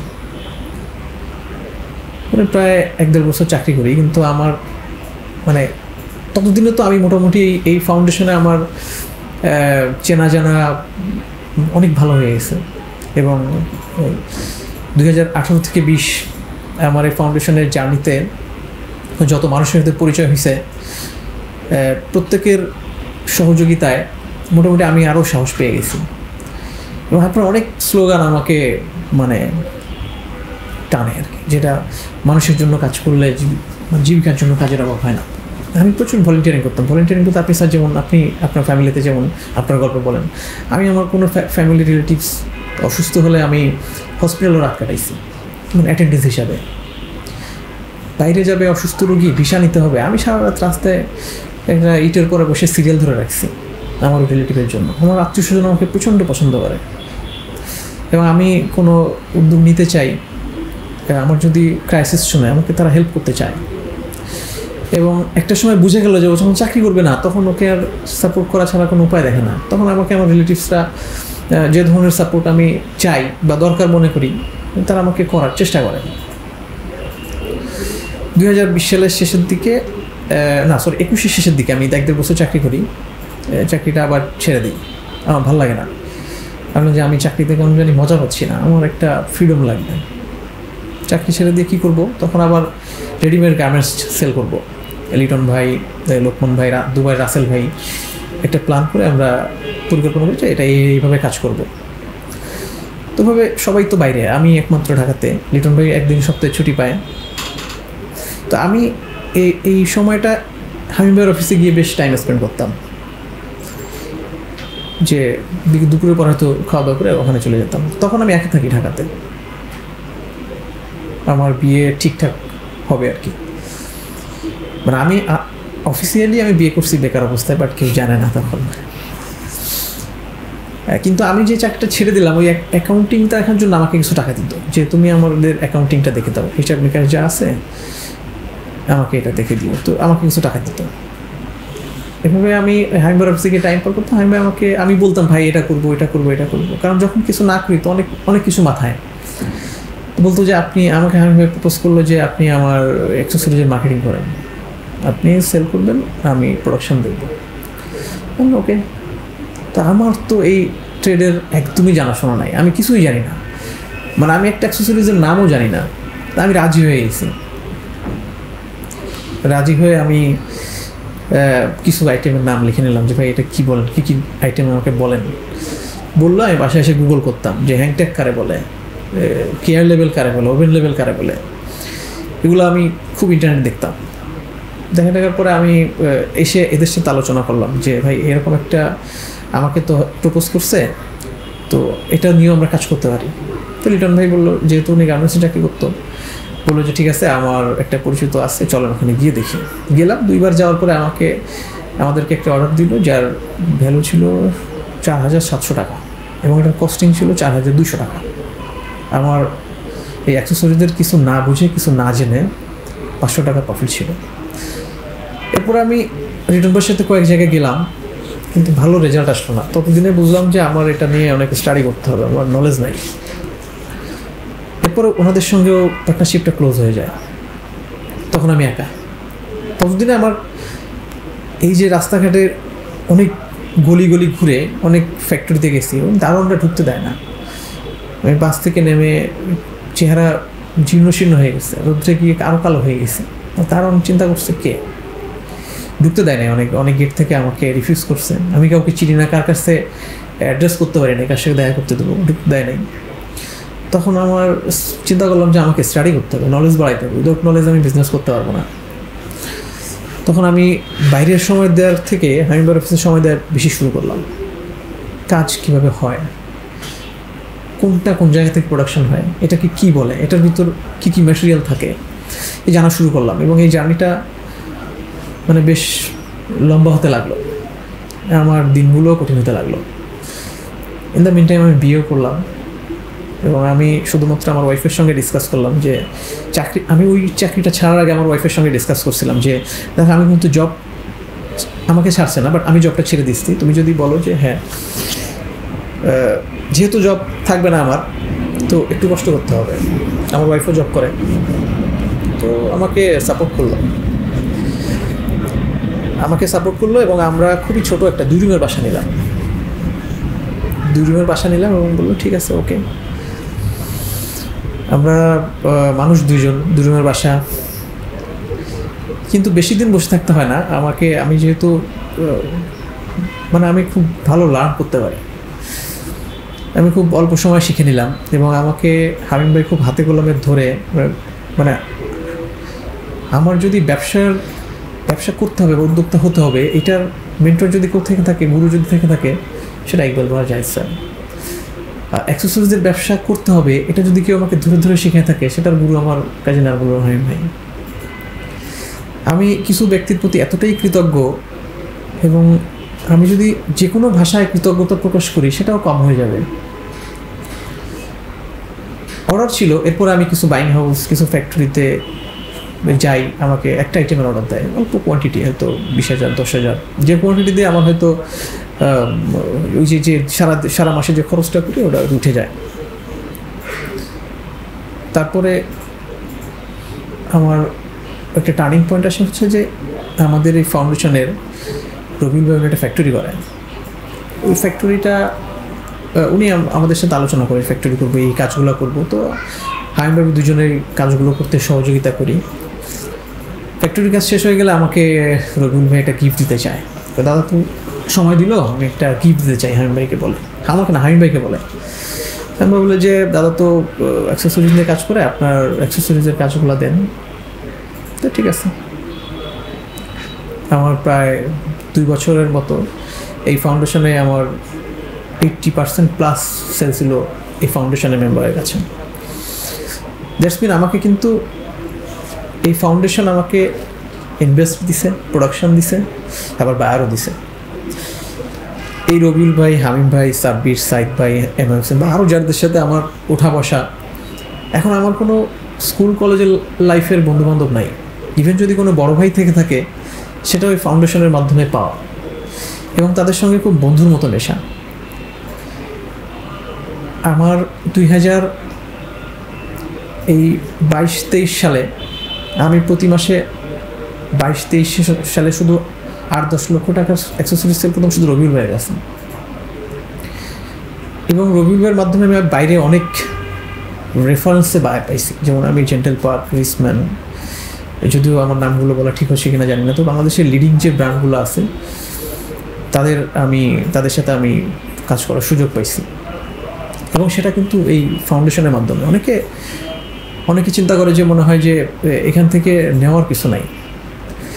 আমার উদ্যোক্তা লাইফ, আমি আসলে কি হতাম সেটা জানি না স্যার, তবে আমি যদি আজকে যা হয়েছি, হয়তো অন্য কিছু হতাম, ভালো হতাম, খারাপ হতাম, সেটা আমার অ্যাক্টিভিটির উপর ডিপেন্ড করতো।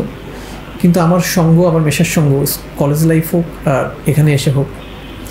আর আপনার আরেকটা কথা আছে, আপনি যাদের মতো হতে চান তাদের সঙ্গে মিশান। আমি এই মেশাগুলো আমার পরিকল্পিতভাবে হয় নাই, কিন্তু মিশতে মিশতে মিশা হয়ে গেছে। কেউ আমার সঙ্গে হয়তো তারা পরিকল্পনা করে মিশেনি, তারা তো বিজনেস এস্টাবলিশ, আমার সঙ্গে মিশে তাদের লাভ কী? আমি তো এস্টাবলিশ ছিলাম না, তারা ছিল এস্টাবলিশ। তো এটা হয়তো মনেরও মিল হয়েছে তাদের সঙ্গে। এবং এখন আপনার মাসে সেল কেমন? এখন আমার মান্থলি 15 লাখ প্লাস। ইভেন আমি কিছু এক্সপোর্ট মানে ফরেন ফ্যাক্টরির সাথে কাজ করছি, যাদের সাথে আমার আরও কয়েক জায়গায় কোটেশন করা আছে, যেগুলো অ্যাপ্রক্সিমেট ভ্যালু। আপনার কথা থেকে কয়েকটা জিনিস আমার কাছে খুব মানে আমি অন্যদের জন্য বলছি, খুব মানে গুরুত্বপূর্ণ মনে হয়েছে। একটা হচ্ছে আপনি প্রায় 3-4টা বিজনেসে ফেল করেছি। ফেল করার পরে আপনি মনোবল হারান নাই, আপনি স্বপ্নের পিছনে লেগে ফেলেছিলেন যে আমাকে বড় হইতে হবে। একদম। এবং সেটা আপনার সার্কেলটা তৈরি হওয়াতে সুবিধাটা বেশি হয়েছে, ডেফিনেটলি ফাউন্ডেশনের সার্কেলটা। দুই নাম্বার যেটা, সেটা হচ্ছে এই সার্কেল হয়তো অনেকেই পায় কিন্তু সেটা কাজে লাগাতে পারে না, এবং সার্কেল কাজে লাগানোর জন্য নিজের সততা, নিজের ব্যবহার, নিজের আচরণ, নিজের নিষ্ঠা, এগুলো খুব গুরুত্বপূর্ণ। একদম 100%। তাইলে পরে মানুষ আরেকজন মানুষের সাথে পজিটিভিটি মিশতে পছন্দ করে। 3 নাম্বার যেটা, সেটা হচ্ছে যে এই যে ফাউন্ডেশনে এত রিসোর্স পড়ে আছে, আপনি যেটা বললেন যে মানুষগুলোর কথা বললেন, হামিম ভাই, তারপরে আমাদের রবিউল, এই সবগুলো মানুষ আসলে একজন মানুষ আরেকজন মানুষকে কখন হেল্প করে? সম্পর্ক ভালো থাকলে। সো সম্পর্কের যত্ন করতে হয়, এইটাও খুবই গুরুত্বপূর্ণ। এই জন্য বলি যে এত বড় জিনিস আপনাদেরকে আমি দিয়ে রাখছি, আপনারা সেগুলোকে যত্ন করে ব্যবহার করেন, এবং যত্ন করে ব্যবহার করতে পারলে আপনার সুযোগের কিন্তু মানে কেউ যদি এই ফাউন্ডেশনের যুক্ত থেকে নিজেকে ডেভেলপ করতে না পারে, তাহলে তার আরেকটা স্কিল ডেভেলপ করতে হবে। কিভাবে আমি এই স্কিল মানে সম্পর্কগুলোকে কাজে লাগাতে পারি, এই স্কিলটাকে ডেভেলপ করতে হবে। যদি বলে যে আমি এখানে শুরু থেকে আসে আমি কিছু করতে পারি নাই, বা আমি 2 বছর আসে কিছু করতে পারি নাই, তাহলে তার জন্য আরেকটা স্কিল নিজে থেকে অর্জন করতে হবে, এই মানুষের সাথে সম্পর্ক ডেভেলপ করা। সেই স্কিলটাও কিন্তু আমরা শেখাচ্ছি। আপনি যদি চিন্তা করেন যে আপনাকে কমিটমেন্ট থাকতে হবে, আপনাকে ভালো মানুষ হইতে হবে, আপনাকে পজিটিভ মানুষ হইতে হবে, আপনাকে মানুষের সাথে কি লিডার হইতে হবে, একজন ভালো লিডার হইতে হবে, আপনি মানুষের সাথে কীভাবে আপনি কমিউনিকেশন করবেন, সেগুলো কিন্তু আমরা প্রতিটা জিনিস কিন্তু ধরে শেখানো হচ্ছে। একটা ইন্টারেস্টিং ম্যাটার স্যার, আমি ভেরি রিসেন্ট আমি কিছু অর্ডার বাইরেও প্রোডাকশন করি। আমি যে ফ্যাক্টরিগুলো থেকে কাজ করি সাথে সাথে আমাকে টাকা দিতে হয় না, বাট তারা আমাকে প্রোডাক্ট ডেলিভারি দিয়ে ফোন করার আগে আমি তাদেরকে ফোন করে আমি বিল পাই না, বাট আমার বিল যদি 50,000 টাকা হয়, আমি তাদেরকে ফোন করে বলি তোমার জন্য একটা বিল আছে, এসে নিয়ে যাও। আমি 10,000 পারি, 20,000 পারি দিয়ে দিই, যে জন্য তারা আমাকে অনেক বিশ্বাস করে এবং আমার কাজ গেলে গুরুত্বের সাথে করে দেয়। রবিউলকে আমি একটা কথা বলেছিলাম, রবিউলের কথা বললেন, আমাদের one of the success story. Rabiul যখন ব্যবসা শুরু করে তখন আমি ওকে একটা পরামর্শ দিয়েছিলাম যে তুমি কখনো তোমার কাস্টমারকে ঘুরাবা না, মানে সে যদি পণ্য ফেরত দিতে চায় বা টাকা পণ্য নিয়ে টাকা ফেরত চায়, দিয়ে দিও, তাইলে হবে কি মানে তোমার হ্যাঁ এইটা ঠিক থাকলে স্যার আপনাকে মানে পেছনে তাকাতে হবে না। আমার তো স্যার পুঁজি নাই, মানে আমি যে জব করছি, যেভাবে চলছি, আমি আমার লাইফটাকে সুন্দর করে পার করছি, কিন্তু জমাইতে পারি নাই। কিন্তু আমি যেটা জমাইছি, আমার স্যার ক্যাপিটালের অভাব নাই। আমি এখন স্যার 1-2 কোটি টাকার কাজ করতে পারবো। আমার কনফিডেন্স আছে। আমি আমার প্রোডাকশন করার জন্য 1-2 কোটি টাকার যদি আমাকে কেউ অর্ডার দেয়, এটা আমি একদমই চিন্তা করি না। এটাই ক্যাপিটাল। আমরা এটা বুঝি না। ক্যাপিটালটা হচ্ছে নলেজ, ক্যাপিটালটা হচ্ছে বিশ্বাস, ক্যাপিটালটা হচ্ছে নেটওয়ার্ক, সম্পর্ক, এগুলোই হচ্ছে ক্যাপিটাল, দক্ষতা, এগুলোই হচ্ছে ক্যাপিটাল। সো আমি ক্যাশ ক্যাপিটাল নাই স্যার। অ্যাবসলিউটলি। আমি আবারও আসবো আপনার কাছে, আপনার স্বপ্ন নিয়ে আগামীর আমরা কথা বলবো। তার আগে ফরিদা আপা আপনার কাছে একটু আসতে চাই। আজকে গল্পগুলো একটু লম্বা হচ্ছে, বাট ভেরি ইন্টারেস্টিং, আমার খুব ভালো লাগছে। আপনি প্যারা সন্দেশ, তারপর 3 পিস নিয়ে কাজ শুরু করেন না? 3 পিস নিয়ে আমি ফার্স্টে কাজ শুরু করি, বাট ওটাকে আমি ইগনোর করে দিই। ওটা আমি আর কাজ করি না। এরপরে আমি অ্যাড করি প্যারা সন্দেশ। ওর সাথে হচ্ছে ইলিশ পেটি মিষ্টি, রসকদম, রসমালাই, কাটারি ভোগ, ছানার সন্দেশ এগুলো অ্যাড করি। এর সাথে আমি ঘি, পাবনার খাঁটি গাওয়া ঘি নিয়ে কাজ শুরু করি এবং ঘি তো খুবই বিখ্যাত, হোমমেড লাচ্ছা সেমাই নিয়ে কাজ শুরু করি। এর মধ্যে আমার একটা মানে খুবই মজার একটা বিষয়, সেটা হলো যে মিষ্টি তো নিয়ে কাজ করছি, আমাদের নিজস্ব একটা কারিগর আছে, ওই কারিগরের শেপ যেটা, ওই শেপ ছাড়া কোনো দোকানদার মিষ্টি নেয় না। মানে কেউ খাইতে চাবে না, অন্য কোথাও থেকে আপনি এনে দেবেন কেউ নিবে না, ওই আমাদের ওই কারিগরটাই লাগবে তাদের। এটা গেল। আর দ্বিতীয়ত পাবনার খাঁটি গাওয়া ঘি আমি কারিগর দিয়ে বানিয়ে নিয়ে আসতাম, এক কারিগর দিয়ে। তো একদিন আমি ভিজিট করতে গিয়েছি যে আমি যে এই ঘিটা এনে দিই, আমি যেহেতু নামাজ কালাম পড়ি আর পরকালের চিন্তা করি, তো আমি যে এই জিনিসটা খাওয়াই এটাতে যদি কোনো ভেজাল থেকে থাকে তাহলে তো আমার মানে জান্নাতে আমি যেতে পারবো না, আর আল্লাহ তাআলার কাছে আমার জবাবদিহি করতে হবে। তা আমি যাবো এবার পাবনাতে গেলে আমি ওনাকে দেখবো যে ওনারা কীভাবে তৈরি করে। তা আমি সারাক্ষণ ওখানে আছি, কিন্তু মালিক নেই, যারা তৈরি করছে শুধু তারাই আছে। তো মালিক না থাকার কারণে ওরা তৈরি করছে। এক পর্যায়ে শেষের দিকে ঘি যখন হলুদ কালার হয়ে আসে, ওরা তাই আমার সামনে 1.5 কেজির মতো কিছু একটা লিকুইড ওর মধ্যে দিয়ে দিল। তখন আমি বলছি কী দিলেন এটা? বলছে আগের দিনের ঘি ছিল তো ওইটা দিয়ে দিলাম। এখন দেখি ওনারা ওটা দেওয়ার সাথে সাথে কালার চেঞ্জ, একদম মনে হলো কি যে ওটা করা জালের ঘি হয়ে গেছে। তখন আমার মধ্যে সন্দেহ কাজ করলো। আমি বলছি না, আমি এখান থেকে নিয়ে কাজ করবো না, আমার জীবন চলে যদি যায় তবুও আমি এটা নিয়ে কাজ করবো না। আমি নিজের উদ্যোগে নিজের হাতে ঘি তৈরি করব এবং ওইটাকে আমি সেল দেব, সেটাতে যা খরচ হবে, জেনুইন যে প্রোডাক্টসের দাম সেই অনুযায়ী আমাকে সেল দিতে হবে। এখন আমি 10 কেজি ঘিকে যদি 15 কেজি করে যদি আমি 900 টাকা 1200 টাকায় দিই, ওটা তো অরিজিনাল না, ওটা খাইলে তো মানুষের ক্ষতি হবে। তা আমার যা উৎপাদন খরচ হবে আমি মানুষকে বলেই নিব যে ভাই আমার এই খরচ, আমাকে এই কয় টাকা আমাকে বেশি নিতে হচ্ছে। ইভেন আমি দুধের ক্রিমটা যে কত করে কিনি আমি এটাও কাস্টমারকে বলে দিই। তো ওইটার পর থেকে আমি ঢাকাতে এসে নিজের মতো করে গ্রাম থেকে ক্রিম নিয়ে আসি এবং নিজ হাতে তৈরি করি। গ্যারান্টি এরকম দিই যে আমার, মানে আপনি এখন নিজেই প্রোডাকশন করছেন? আমি শুধু ওইটা না, মানুষের স্বাস্থ্যের কথা চিন্তা করে সেমাই তো সবাই খায়, তখন ভাবলাম যে আমি আমার ফ্যামিলির জন্য যেটা তৈরি করি, মানে মূলত আমি বাহিরের সেমাই খাই না, ওটার বানানোর একটা প্রসেস আছে, ওটা দেখার পর থেকে আমি ওটা খাই না। তো আমি নিজের মতো করে ডালডাবিহীন শুধু আমার তৈরি ঘি এবং সয়াবিনের তেল ইউজ করে আমি হোমমেড লাচ্ছা সেমাই তৈরি করি। আসলে এটা আপনি নিজেই একদম নিজের বাসায় বানাই এবং ওটা আপনি দেখলে আপনি বিশ্বাস করতে পারবেন না যে এটা বাইরের ঘি, এটা আমার। আমি নিজের হাতে ঘি তৈরি করি, যে ঘিটা আমি শুধু সবাইকে অ্যানাউন্স করি, এটাই বলি যে আপনারা 10 কেজি কম দামের মানে ভেজাল ঘি না খেয়ে 1 কেজি খান, কারণ এটাতে vitamin D, vitamin E, vitamin K রয়েছে, দৃষ্টি মানে মানুষের চোখের জ্যোতিটা বাড়ায়, এছাড়াও হাড় মজবুত করে, ডির অভাব সবার। আচ্ছা, আমি শুনলাম আপনার হাজবেন্ডও এখন চাকরি বাকরি ছেড়ে দিয়ে আপনার সাথে ব্যবসা করছে। আমি এটা বলি, আমার হাজবেন্ড তো মিষ্টি নিয়ে কাজ করছে বাইরে মার্কেটিংয়ে, আর আমি আমার প্ল্যান মতো মানে আমি সহি প্রোডাক্টস যেটাকে বলে মানে খাঁটি পণ্য মানুষের কাছে পৌঁছে দেওয়ার লক্ষ্যে আমি বাসায় বসে কাজ করছি। ইভেন আমি এটা বলছি যে আমার তৈরি ঘি আপনারা নেন, ল্যাব টেস্ট করবেন, কোনো কথা না, আমাকে জানানোর দরকার না, আমার থেকে নেবেন, ল্যাব টেস্ট করবেন, যদি কোনো ভেজাল প্রমাণ করতে পারেন আমি 1 লাখ টাকা তাৎক্ষণিক দিয়ে দেবো।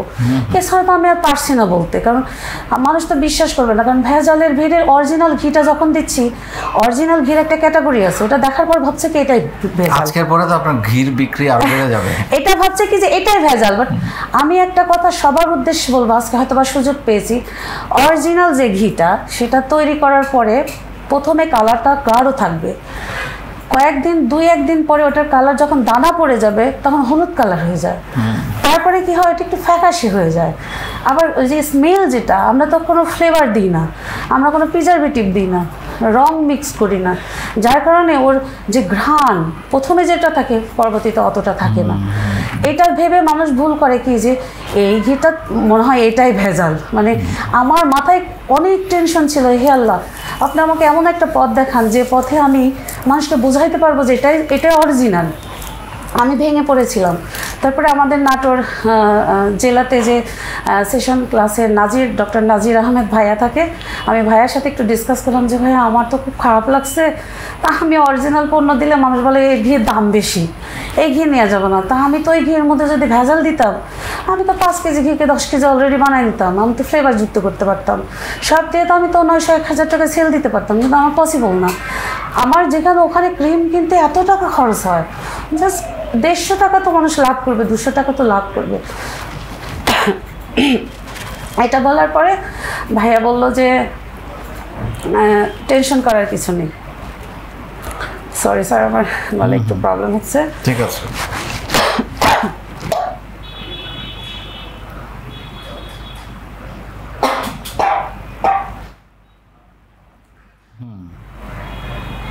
আচ্ছা, আপনি একটু রেস্ট নেন, আমরা আবার আসবো আপনার কাছে।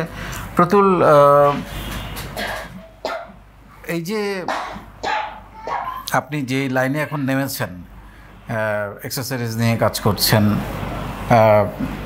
আপনার যদি একটু পিছনে ফিরে তাকান, কোনো কাজের জন্য বা মানে ধরেন আপনি যেগুলোতে ফেল করেছেন, একটা বলছিলেন যে প্রোডাক্ট কোয়ালিটি ভালো ছিল না, এরকম যদি খুব স্পেসিফিক আরও বলেন যে কি ভুল ছিল, যে ভুলগুলো আপনি পরবর্তীতে আর করেন নাই।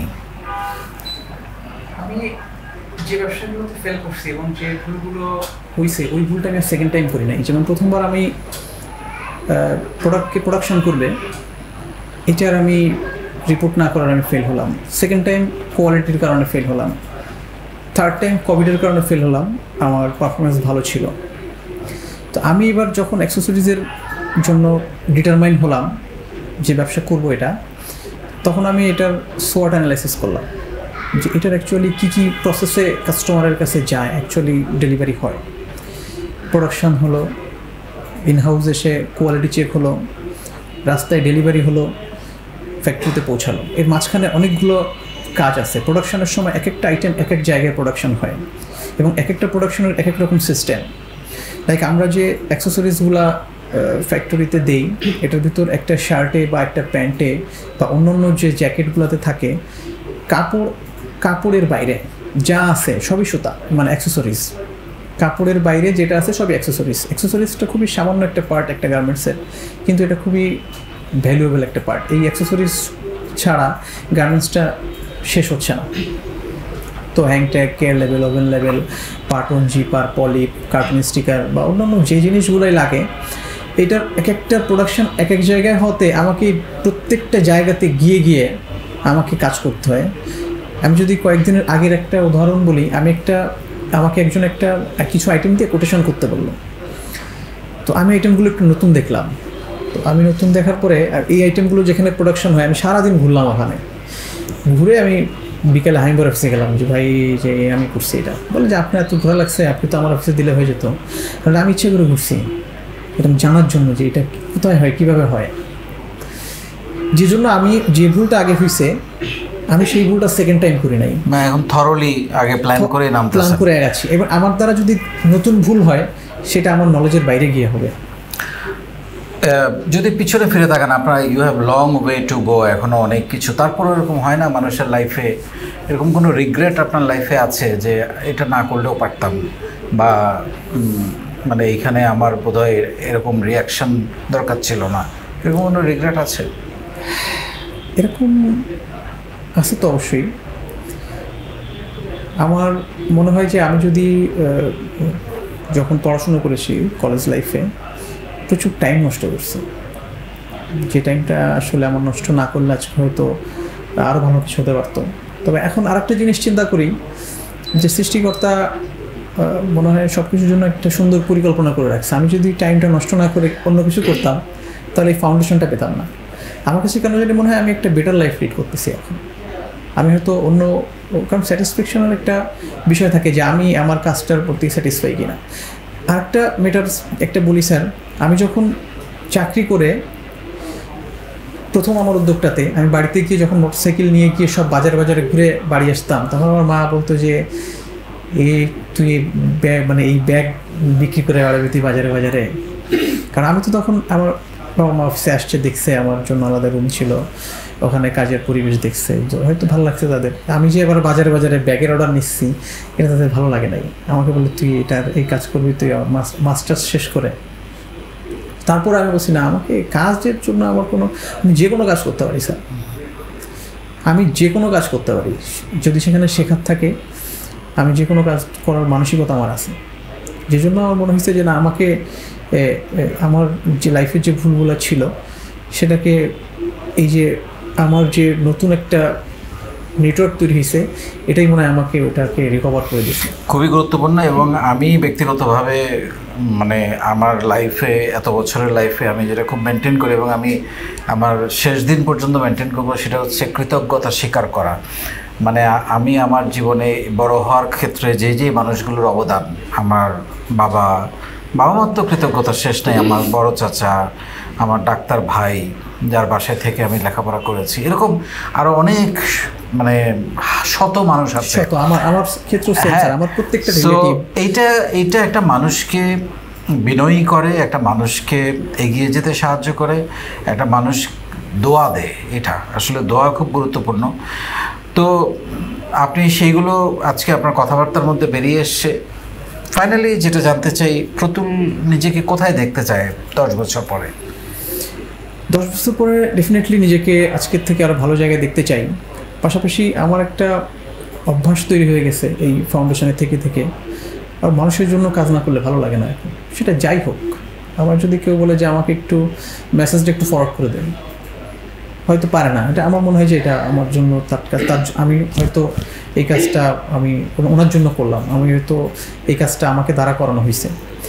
তো আমি যদি 10 বছর পরে নিজেকে আরও ভালো জায়গায় দেখতে, সেই জায়গাটা হলো যে আমার জন্য আমার গ্রামের মানুষগুলো যেন বলতে পারে, আমার সমাজের মানুষগুলো যেন বলে যে না, ওই ছেলেটা আমার গ্রামের, ও আমার কিছু হয়, ভালো কিছু করছে। আরেকটা ইন্টারেস্টিং ম্যাটার স্যার, আমি 2007 সালে আমার রেজাল্টের পরে আমি ডিসিশন নেই খুলনা চলে যাব, গ্রামে পড়াশোনা করলাম। আমার গ্রামে একটা কলেজ ছিল, আমার গ্রামের যারা মুরব্বী সবাই আসলো আমার বাড়িতে, ছেলেকে এখানে দিতে হবে। আমার তখন ওই সময়ে 2007 সালে ওই স্কুলে আমার সিজিপিএ ছিল সবথেকে বেশি, 4.3 ছিল, ওইটাই ছিল সবথেকে বেশি। তো আমার গ্রামে লোকজন, বয়স্ক মুরব্বী যারা আর কি, গ্রামের যারা গণ্যমান্য ব্যক্তি, সবাই চাইলো যে আমার ছেলেকে, আমার বাবার কাছে এসে বললো আপনার ছেলেকে কলেজে দিতেই হবে। আমি খুব জেদ করে খুলনা চলে যাই আমার ফুফুর বাসায়, পিসির বাসায়। গিয়ে আমি বলি যে আমি তোমার বাসায় থাকবো, আমাকে 2 বছর রাখতে হবে পড়াশোনা করানোর জন্য। এবং আমি কলেজের ফর্মও তুলে নেই, ভর্তিও হয়ে যাই। তবুও গ্রামের লোকজন, কলেজের লোকজন আমার বাড়িতে আসে, বলে ছেলে তো শহরে গিয়ে শুধু সিনেমাই দেখবে, আমাদের গ্রামে আর নাই কি সিনেমা হল ছাড়া।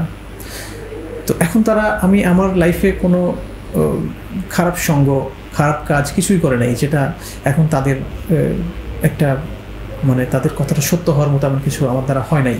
তো আমি আরও কিছু করতে চাই, সেটা হচ্ছে যে আমি যদি 10 বছর পর আমাকে আরও ভালো অবস্থানে নিতে পারি, চেষ্টা থাকবে, তো আমি যেন গ্রামের জন্য, সমাজের জন্য, মানুষের জন্য আরও কিছু করতে পারি, এটাই আমার চাওয়া থাকবে। অ্যাবসলিউটলি। একা বড় হওয়ার মধ্যে কোনো সুখ নাই, সফলতা নাই, সেটাই সবসময় আমরা বলি। আমরা একদম শেষ করে ফেলেছি, ওনার কাছ থেকে এসে আপনার কাছে আসবো আবার। আপনি চিন্তা করে রাখেন, 30 সেকেন্ড সময় পাবেন, আপনি এনিথিং ইউ ক্যান সে, যেটা আপনি বলতে চান এই লাইভের মাধ্যমে, বা যেটা আপনি কখনো বলেন নাই সেরকম কথা বলতে পারেন। আপনার কাছ থেকে আমরা একটু শেষের দিকে চলে আসি, আর লম্বা করা যাচ্ছে না। সেটা হচ্ছে যে আপনি এবং আপনার জামাই দুজনে মিলেই এখন কাজ করছেন। আমার খুব জানার ইচ্ছা, ওই যে মানুষগুলো আপনি একা একা ঘরের মধ্যে বন্দি থাকতেন, কান্নাকাটি করতেন, বাচ্চাকে বলছিলেন যে আমি তোমাদেরকে নিয়ে মরে যাব, বাচ্চা বলছিল যে মা আমরা একটু বাঁচি, তোমাকে নিয়ে বাঁচি, আমি মরতে চাই না, ওই মানুষগুলো এখন কি বলে? ওই মানুষগুলো এখন আমার সাথে বিজনেস করতে চায়, চাচ্ছে অলরেডি। আর একটা বিষয় হচ্ছে, আমি ফাউন্ডেশনে যুক্ত হওয়ার পর যখন আপনি বলেছেন যে উদ্যোক্তা তারাই যারা নিজ হাতে তৈরি করে, তো এটা আমাকে অনেক মানে বারবার ব্রেনে আঘাত করে যে উদ্যোক্তা তো আমি তো কিনে নিয়ে এসে বিজনেস করে, তো আমি উদ্যোক্তা না। তার মানে আমাকে নিজে যেগুলো আমার এক্সপিরিয়েন্স আছে আমি এগুলোকে কাজে লাগাই। তো এইটার পরিপ্রেক্ষিতে আমি ঘি নিজের হাতে তৈরি করছি, এবং একটা সরিষা দানা পরিমাপে ভেজাল নিয়ে আলহামদুলিল্লাহ এটা আমি কারোর কাছে যখন পৌঁছে দিচ্ছি, তখন আমার ভেতরে যে এত ভালো লাগা কাজ করে, আমি আপনাকে বলে বোঝাতে পারবো না যে আমি জেনুইন জিনিস দিয়ে আমার এত খুশি লাগে। দ্বিতীয়ত আমি সেমাই তৈরি করছি, যেটা এটা একদম ডালডাবিহীন হোমমেড, আমার নিজের হাতে হ্যান্ড গ্লাভ গ্লাভস পরে আমি খুব পরিচ্ছন্ন পরিবেশে তৈরি করি এবং ঘি দিয়ে ভাজি, দুইটাই মিক্স করে। সয়াবিনের তেল এবং ঘিও থাকে, আমি শুধু মিথ্যে কথা বলতে পারবো না যে আমি শুধু ঘি দিয়েই ভাজি, দুইটাই থাকে। সেলটা বাড়ালেন কিভাবে? হ্যাঁ, আমি তারপরে আমি এর মধ্যে আবার খেজুরের গুড়, যেটা আমার নাটোরে আমি নিজস্ব উদ্যোগে ওটা এবছর আমরা তৈরিও করছি। সেলটা বাড়ালাম আমি 26তম ব্যাচে আমি কিন্তু রেজিস্ট্রেশন করেছি, আর 30তম ব্যাচে থেকে আমি যুক্ত হয়েছি ফাউন্ডেশনে। ইভেন ওই যে আপনি বলেছেন যে নেটওয়ার্ক বাড়াতে হবে, তখন আমি এক জায়গায় সীমাবদ্ধ থাকি নাই, ক্লাস করেছি, বাট আমি সারা বাংলাদেশ, দেশের বাইরে সব জায়গায় ঘুরি। 6 মাসে আপনি এমন কোনো জায়গায় না আপনি জিজ্ঞেস করবেন ফরিদা ইয়াসমিন ফারজানাকে চেনেন কিনা, সবাই চেনে, সব জায়গায় আলহামদুলিল্লাহ। আমি এর মধ্যে পণ্য প্রদর্শনী করে ফেলেছি। গতকালকে আমি দুবাইতে 16,000 টাকার সেল করেছি। আর হলো শুধু আমি সৌদি আরবে চান্স পাই নাই, কারণ আমার তখন পদ পদবি ছিল না। ওরা বলছে যে পদ পদবি ছাড়া এখানে পণ্য প্রদর্শনী করতে দেওয়া যাবে না। তো এখন আলহামদুলিল্লাহ আপনি আমাকে একজন কমিউনিটি ভলেন্টিয়ার হিসাবে নিযুক্ত করেছেন, আলহামদুলিল্লাহ। আর আমার সেল বলতে যে আমার হাজব্যান্ড বাহিরে এখন আরও দোকান, টার্গেট আমাদের 200-400 দোকান বাড়বে আলহামদুলিল্লাহ। আমরা লোকও খুঁজতেছি, এর মধ্যে 1-2জন লোক নিব, নিয়ে আমাদের দোকান ওদিকে বাড়বে। আর আমি বাসায় থেকে যেটা সেল করছি, আমার যে কোথায় থেকে কীভাবে সেল হচ্ছে আমি নিজেও জানি না, শুধু এই ফাউন্ডেশনের কারণে। আর এই ফাউন্ডেশনের প্রত্যেকটা মানুষ মানে যদিও নিচ্ছে না, কিন্তু কেউ একজন হুট করে নিয়ে নিচ্ছে। যে নিচ্ছে সে 7,000-8,000 টাকা নিচ্ছে, যে আমার কাছ থেকে ঘি নিচ্ছে সে কিন্তু ভালো রিভিউ দিচ্ছে এবং সে আমার ফ্রেন্ড হয়ে যাচ্ছে। আর আরেকটা খুশির সংবাদ স্যার, সেটা হচ্ছে যে আমি এই ফাউন্ডেশনের যে কমিউনিকেশন যেটা বলেছেন, আমার প্রথমে লন্ডনের একটা বান্ধবী হয়েছে, ও বার্মিংহামে থাকে। এত ভালো বান্ধবী, মানে আমি যেরকম গেট আপ ও এরকম, নামাজ কালাম পরে, ও খুব পর্দাশীল, ও জেনুইন জিনিস নিয়ে কাজ করতে চায়। তো আমাকে বলছে তুমি ঘি বানিয়ে দিবা, আমি লন্ডনে সেল করব, তুমি গুড় দিবা, আমি লন্ডনে সেল করব, তুমি শ্যামাই দিবে, আমি লন্ডনে সেল করব। ওর সাথে আমার ডিল হয়ে আছে। আর কিছুদিনের মধ্যে আলহামদুলিল্লাহ আমার তৈরি ঘি লন্ডনে যাবে ইনশাল্লাহ। আমার গুড় অর্ডার হয়ে আছে 20 কেজি অলরেডি। ওর হাজব্যান্ড আসবে, আমি হ্যান্ড ক্যারিতেই দেবো, কিন্তু প্রথমে আগে 20 কেজি দেবো। এরপরে ও কাগজপত্র করছে, মানে ওর চিন্তা ভাবনা যে আমি কাগজপত্র করবো, এরপর তোমার থেকে আমি জিনিস নিয়ে আমি এখানে বিজনেস করব। এর মধ্যে আবার লন্ডনের আরেকটা আপু, নাফিজা আপু, উনি আমার কাছ থেকে ঘি আরও জিনিস মিষ্টি নিয়েছে, কিন্তু আমার বন্ধু হয়ে গেছে। মানে আমার যারা কাস্টমার। আপনার এই ব্যবসাটাকে কোথায় নিয়ে যেতে চান? আমি আলহামদুলিল্লাহ আমার ইচ্ছে আছে যে আমি যে অরিজিনাল যে প্রোডাক্টস, এটা নিয়ে আমি সারা বিশ্বের কাছে পরিচিত করতে চাই। আমাকে ইভেন আমার অনেক যে অর্থতে অনেক জাকাত দিতে পারবো আমি, মানে আল্লাহ তাআলা যেন আমাকে এমন তৌফিক দেয়, আমার থেকে তো দেবই, কিন্তু আমার এত অর্থনৈতিক যেন আমি অনেক জাকাত দিতে পারি। অসাধারণ চিন্তা। আপনাকে আমি 30 সেকেন্ড সময় দিব, চিন্তা করে নেন কি বলবেন। প্রথমে লাস্ট আমি আমার বাবা মার কাছে ক্ষমা চাই তাদের স্বপ্ন পূরণ করতে না পারার জন্য। পাশাপাশি আমি এটা কমিটেড হতে চাই আমার স্বপ্ন তাদেরকে যেন বাঁচিয়ে রাখতে পারি দীর্ঘদিন। আমার ওয়াইফ, আমার সন্তান, তারা প্রত্যেকেই যেন আমার স্বপ্নে বেঁচে থাকে। আর একটা জিনিস এই ফাউন্ডেশনের সদস্যদের বলতে চাই, কমিটমেন্ট, বিশ্বাস, সততা, একজন ভালো মানুষ হতে চাই। আমি একজন ভালো মানুষ, এটা যদি বলতে পারি এবং এটা যদি অ্যাপ্লাই করতে পারি, বিজনেস করার জন্য না বাইরের অভাব হবে না সেলারের অভাব হবে, শুধু লেগে থাকতে হবে। অ্যাবসলিউটলি। অনেক ধন্যবাদ আপা। স্যার আমি একটা কথাই বলতে চাই, সেটা হলো যে আমি তো ঘরবন্দি ছিলাম। সেই জায়গায় থেকে মূলত যেমন একটা মানুষ ঘরের মধ্যে বন্দি থাকে, আর বন্দি অবস্থায় সে যদি নিজের মতো করে কিছু করতে চায়, সেই করার মানে দরজাটা যে খুলে দিয়েছে সেটা আপনি। আলহামদুলিল্লাহ, আপনার প্রতি আমার অনেক কৃতজ্ঞতা। বাবা মা তো সবসময় আছে, সেটা তো আলাদা, কিন্তু আপনি যে আমাকে দুয়ারটা খুলে দিয়েছেন, এর মাধ্যমেই তো আমি মানে আগায় যার একটা স্বপ্ন দেখছি। আগামী 5 থেকে 10 বছর ইনশাল্লাহ আমি একটা বেটার জায়গায় আসবো ইনশাল্লাহ। আমার খুব টার্গেট আছে।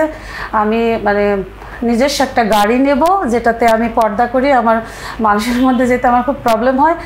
আমার একদম জেনুইন, আপনার যে প্রত্যেকটা সেশন আমাকে যেভাবে বুদ্ধি শিখিয়েছে, এই বুদ্ধিটা অ্যাপ্লাই করে আগামী 5 বছর পরে আমি আপনার সাথে দেখা করবো ইনশাল্লাহ। ইনশাল্লাহ। আপনাদের দুজনের জন্য অনেক অনেক শুভকামনা থাকলো। আপনারা আরও এগিয়ে যান। আজকের পর থেকে কিন্তু ঘি আর সেমাইয়ের বিক্রি অনেক বেড়ে যাবে। সো আপনি প্রস্তুতি নেন। আর প্রতুল, আপনার জন্য অনেক অনেক শুভকামনা থাকলো। আরও বড় হন, আরও বিশাল হন। আমি তো সবসময় দোয়া করি আপনারা প্রত্যেকে আমাকে ছাড়িয়ে যান, তবে আমার ভালো লাগবে, আমার দেখতে ভালো লাগবে, আমার শুনতে ভালো লাগবে এবং আমি তৃপ্তি পাবো। ভালো থাকবেন সবাই। জি স্যার, আপনার দোয়া করবেন। শুনলেন দুজনের গল্প। আমি গল্পের শুরুতে আপনাদেরকে বলেছিলাম যে আপনাদের মধ্যে একটা ভাবনা তৈরি করতে চাই আজকে, এবং প্রত্যেকটা গল্পের মধ্যেই সেই ভাবনাগুলো থাকে। আমি নিশ্চিতভাবে বলতে পারি আজকে গল্প থেকে আপনারা অনেক রকমের ভাবনা পেয়েছেন, অনেক বাক পেয়েছেন, অনেক নতুন চিন্তা পেয়েছেন, এবং কিভাবে একটা কাজের পিছনে লেগে থাকতে হয়। অপমান হবে, হতাশা হবে, পড়ে যাওয়া হবে, হেরে যাওয়া হবে, অসফলতা আসবে, কিন্তু স্বপ্নেরটা যদি আপনার ঠিক থাকে, টার্গেটটা যদি ঠিক থাকে, এবং আপনি যদি হাল না ছাড়েন, আপনি এগিয়ে যাবেনই। তবে একটা জিনিস কখনোই ভুল করবেন না, আমি যেটা শুরুতেই বলেছি, সেটা হচ্ছে আমরা বলি যে আপনি একজন পজিটিভ মানুষ হবেন, একজন দক্ষ মানুষ হবেন, একজন ভালো মানুষ হবেন। ভালো মানুষ হইতে কিন্তু আসলে অনেক কিছু লাগে না। আমি আপনাদের কাউকে ফেরেশতা হইতে বলতেছি না। আমারও নিজের অনেক ভুল আছে, আমি নিজে এটা বুঝি। আমার অনেক ভুল আছে, আমার অনেক আবেগ আছে, আমার অনেক রকমের চিন্তা ভাবনার মধ্যেও আমার ভুল থাকতে পারে। কিন্তু আমি বিশ্বাস করি, আমি খুব দায়িত্ব নিয়ে যে কথাটা বলতে পারি, সেটা হচ্ছে আমার জীবনে কোনোদিন কাউকে ঠকাই নাই, কারো হক নষ্ট করি নাই, কারো ক্ষতি করি নাই, পারলে মানুষের উপকার করেছি, এইটুকু। এবং আমি লোভী না। এইটুকু জিনিস যদি আপনি নিজের মধ্যে আয়ত্ত করতে পারেন, আপনি একজন ভালো মানুষ। কারণ একা বড় হইলে তো লাভ হবে না। আপনি খুব ভালো মানুষ কিন্তু শুধু নিজেকে নিয়ে চিন্তা করেন, তাহলে আমি মনে করি যে আপনি আসলে পরিপূর্ণ ভালো মানুষ না।